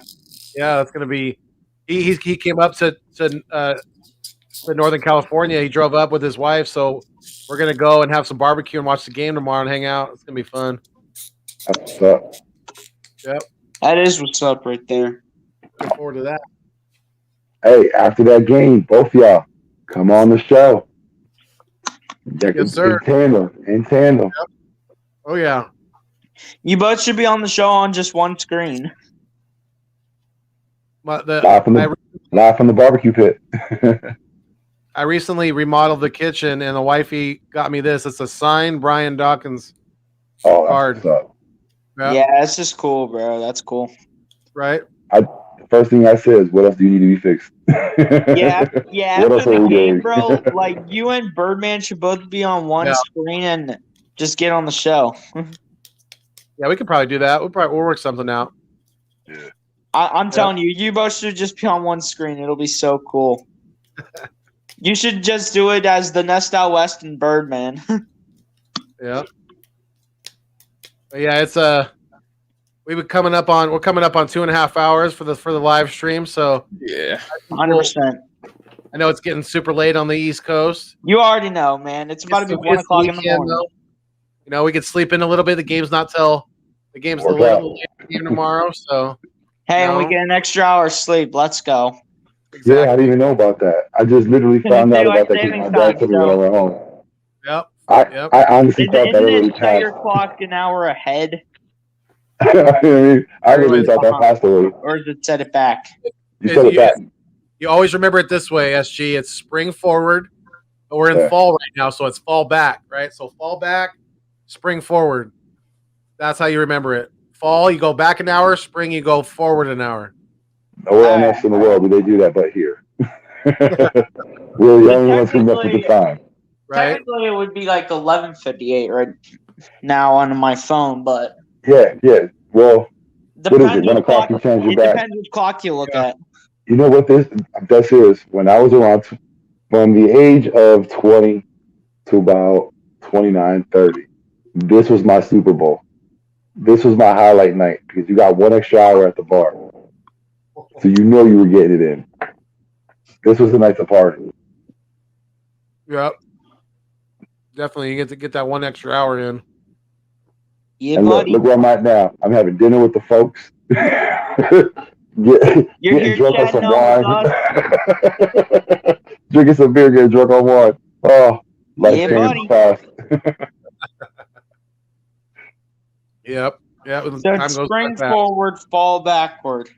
Yep. Exactly.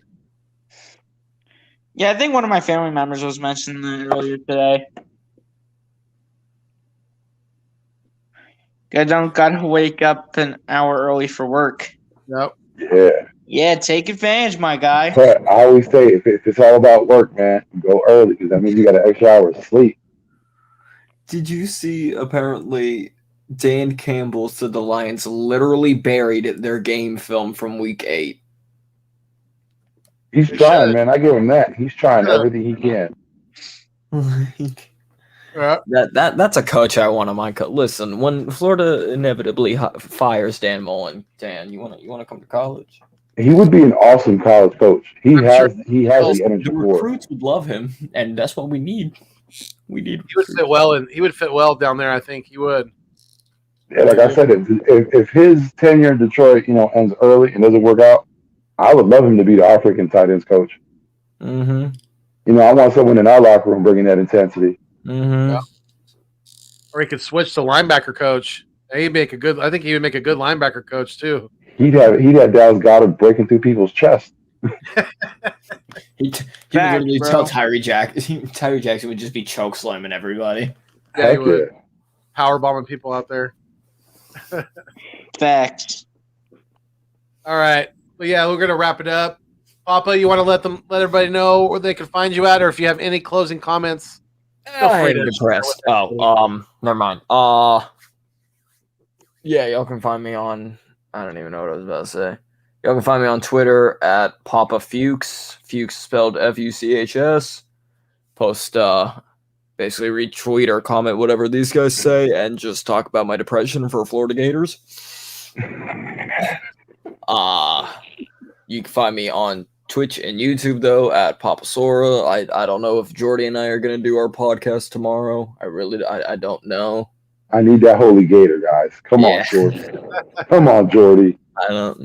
I think we got it planned before the game, because I know there's the actual game, and then I know it's the post show that you do, and we'll both probably be there anyways. But usually, if it weren't for the fact that it was a late night game tonight, we probably would have done it today. So, I don't know. Possibly it'll end up being on Jordy's channel, and then will eventually become a double channel thing. But yeah, that's about all I got. Somebody else take the torch. SG, let me know. Literally anybody. All right, I'll go next, man. Y'all know what it is, man. Y'all find me on YouTube, BLSG. Search it in the search bar. Name's right there. If anyone's still in here, because everyone might be sleeping, or they might still be up. Who knows? But BLSG on YouTube, man. BLSG20 on Twitter. And as always, man, let's go get that W tomorrow. Let's hope for an Eagles victory. Complete my weekend tomorrow. And as always, man, it's always fly, Eagles fly. Hell yeah, absolutely. And yeah, we still got 7 people in the live stream, so shout out to you guys. Salute to the 7. Salute to the 7 still here. Even Gio's one of them. Hey, yeah, that's my guy right there. And Yes, sir. Gio was the first one in the building, so big salute to Gio. Big time. Thank you for your support. If you're in and out, I don't care. You were here at the beginning and you're here at the end. So big Yes, salute sir, to Gio. Gio. Thank you. Gio's just like, I don't want to go to work. It was like, if I don't go to He's like, sleep, I just want to do whatever shit I need to do. like if I go to sleep late, I can sleep through my alarm clock and not go to work. It's that extra hour. It's Get that extra hour in basically you. like about midnight here on the East Coast. Yeah. All right, Not all right, one. Vic. Not 1 a.m. Hey man, you know what it is. It's victory. You see me in the chats. You see me on Twitter. You see me on all my guys' channel. Always coming through to support good Eagles content. I hope everyone can join me tomorrow after the Eagles game for the post game panel I'll show. be there, brother. You know, I hope you fellas can join me as well. But yeah, and you will always catch me with my guy, Billy Foothills. AK, I don't know what happened to him. When I came in, he was gone. He probably went to sleep. I hope my I guy don't has even a know what great night. happened, bro. I missed you, AK. I missed you, my guy. I missed you so much. But You you gotta will always catch us. Yeah, man, on East Meets West. The dates are floating around, but it will always start off at 9 o'clock. So you can be guaranteed that. You know what I mean? We'll come at you during the week from now on. You know what I mean? Give you a little something special. Yes, sir. But always, like I always say, man, always subscribe, like, share to all the, the content creators we have here. Gio from the 215. We got Bird Gang. He's out there, with the milestone right here. What is it? 1,600 subscribers today. Congrats to you. Philly Mike. We got Joey Castro out there. Subscribe to these guys. My guy Foothills, AK, Papa Source coming out with his channel. BLSG, Sonic, all of us, Jordy. You know what I'm saying? One Trey Rock. Get them all down, man. Mitch, I'm not going to try to forget you, my guy. You're the heart of this group. You know what I mean? Subscribe, like, There's just share. so many out there. Yeah, man. And, have a good night, everybody. Yes, absolutely. Very well said. And yeah, like I always say, you guys out there are the food and the water to the channel.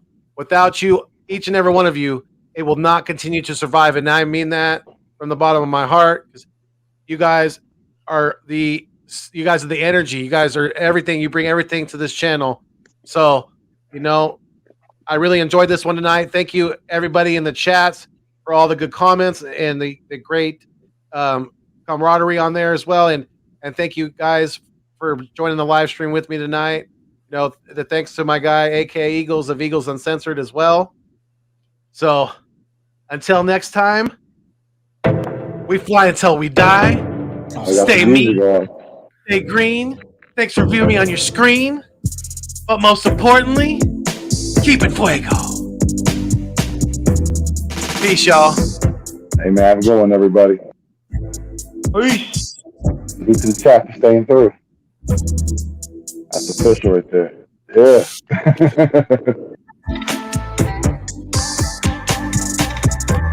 With some late night vibes. Go get out here and make some babies. Oh, man. Wait, Again, going back can you to the land on tweet. 233? Exactly. Drink responsibly. Yeah, land Or on unless you're watching 233. Florida Gators Foothills. football, then drink to your heart's content. Exactly. So can you land on 233 for the ending? You got it. Tease and Land tease to it. the Florida Gator fans. If it comes up 1 second strong, I'm gonna be pissed. Well, then we gotta go to all threes then. Always remember, 3 tip your hours, waitress. 33 minutes, and 33 seconds. And if she came home with you, tip her too. I just don't understand how an LSU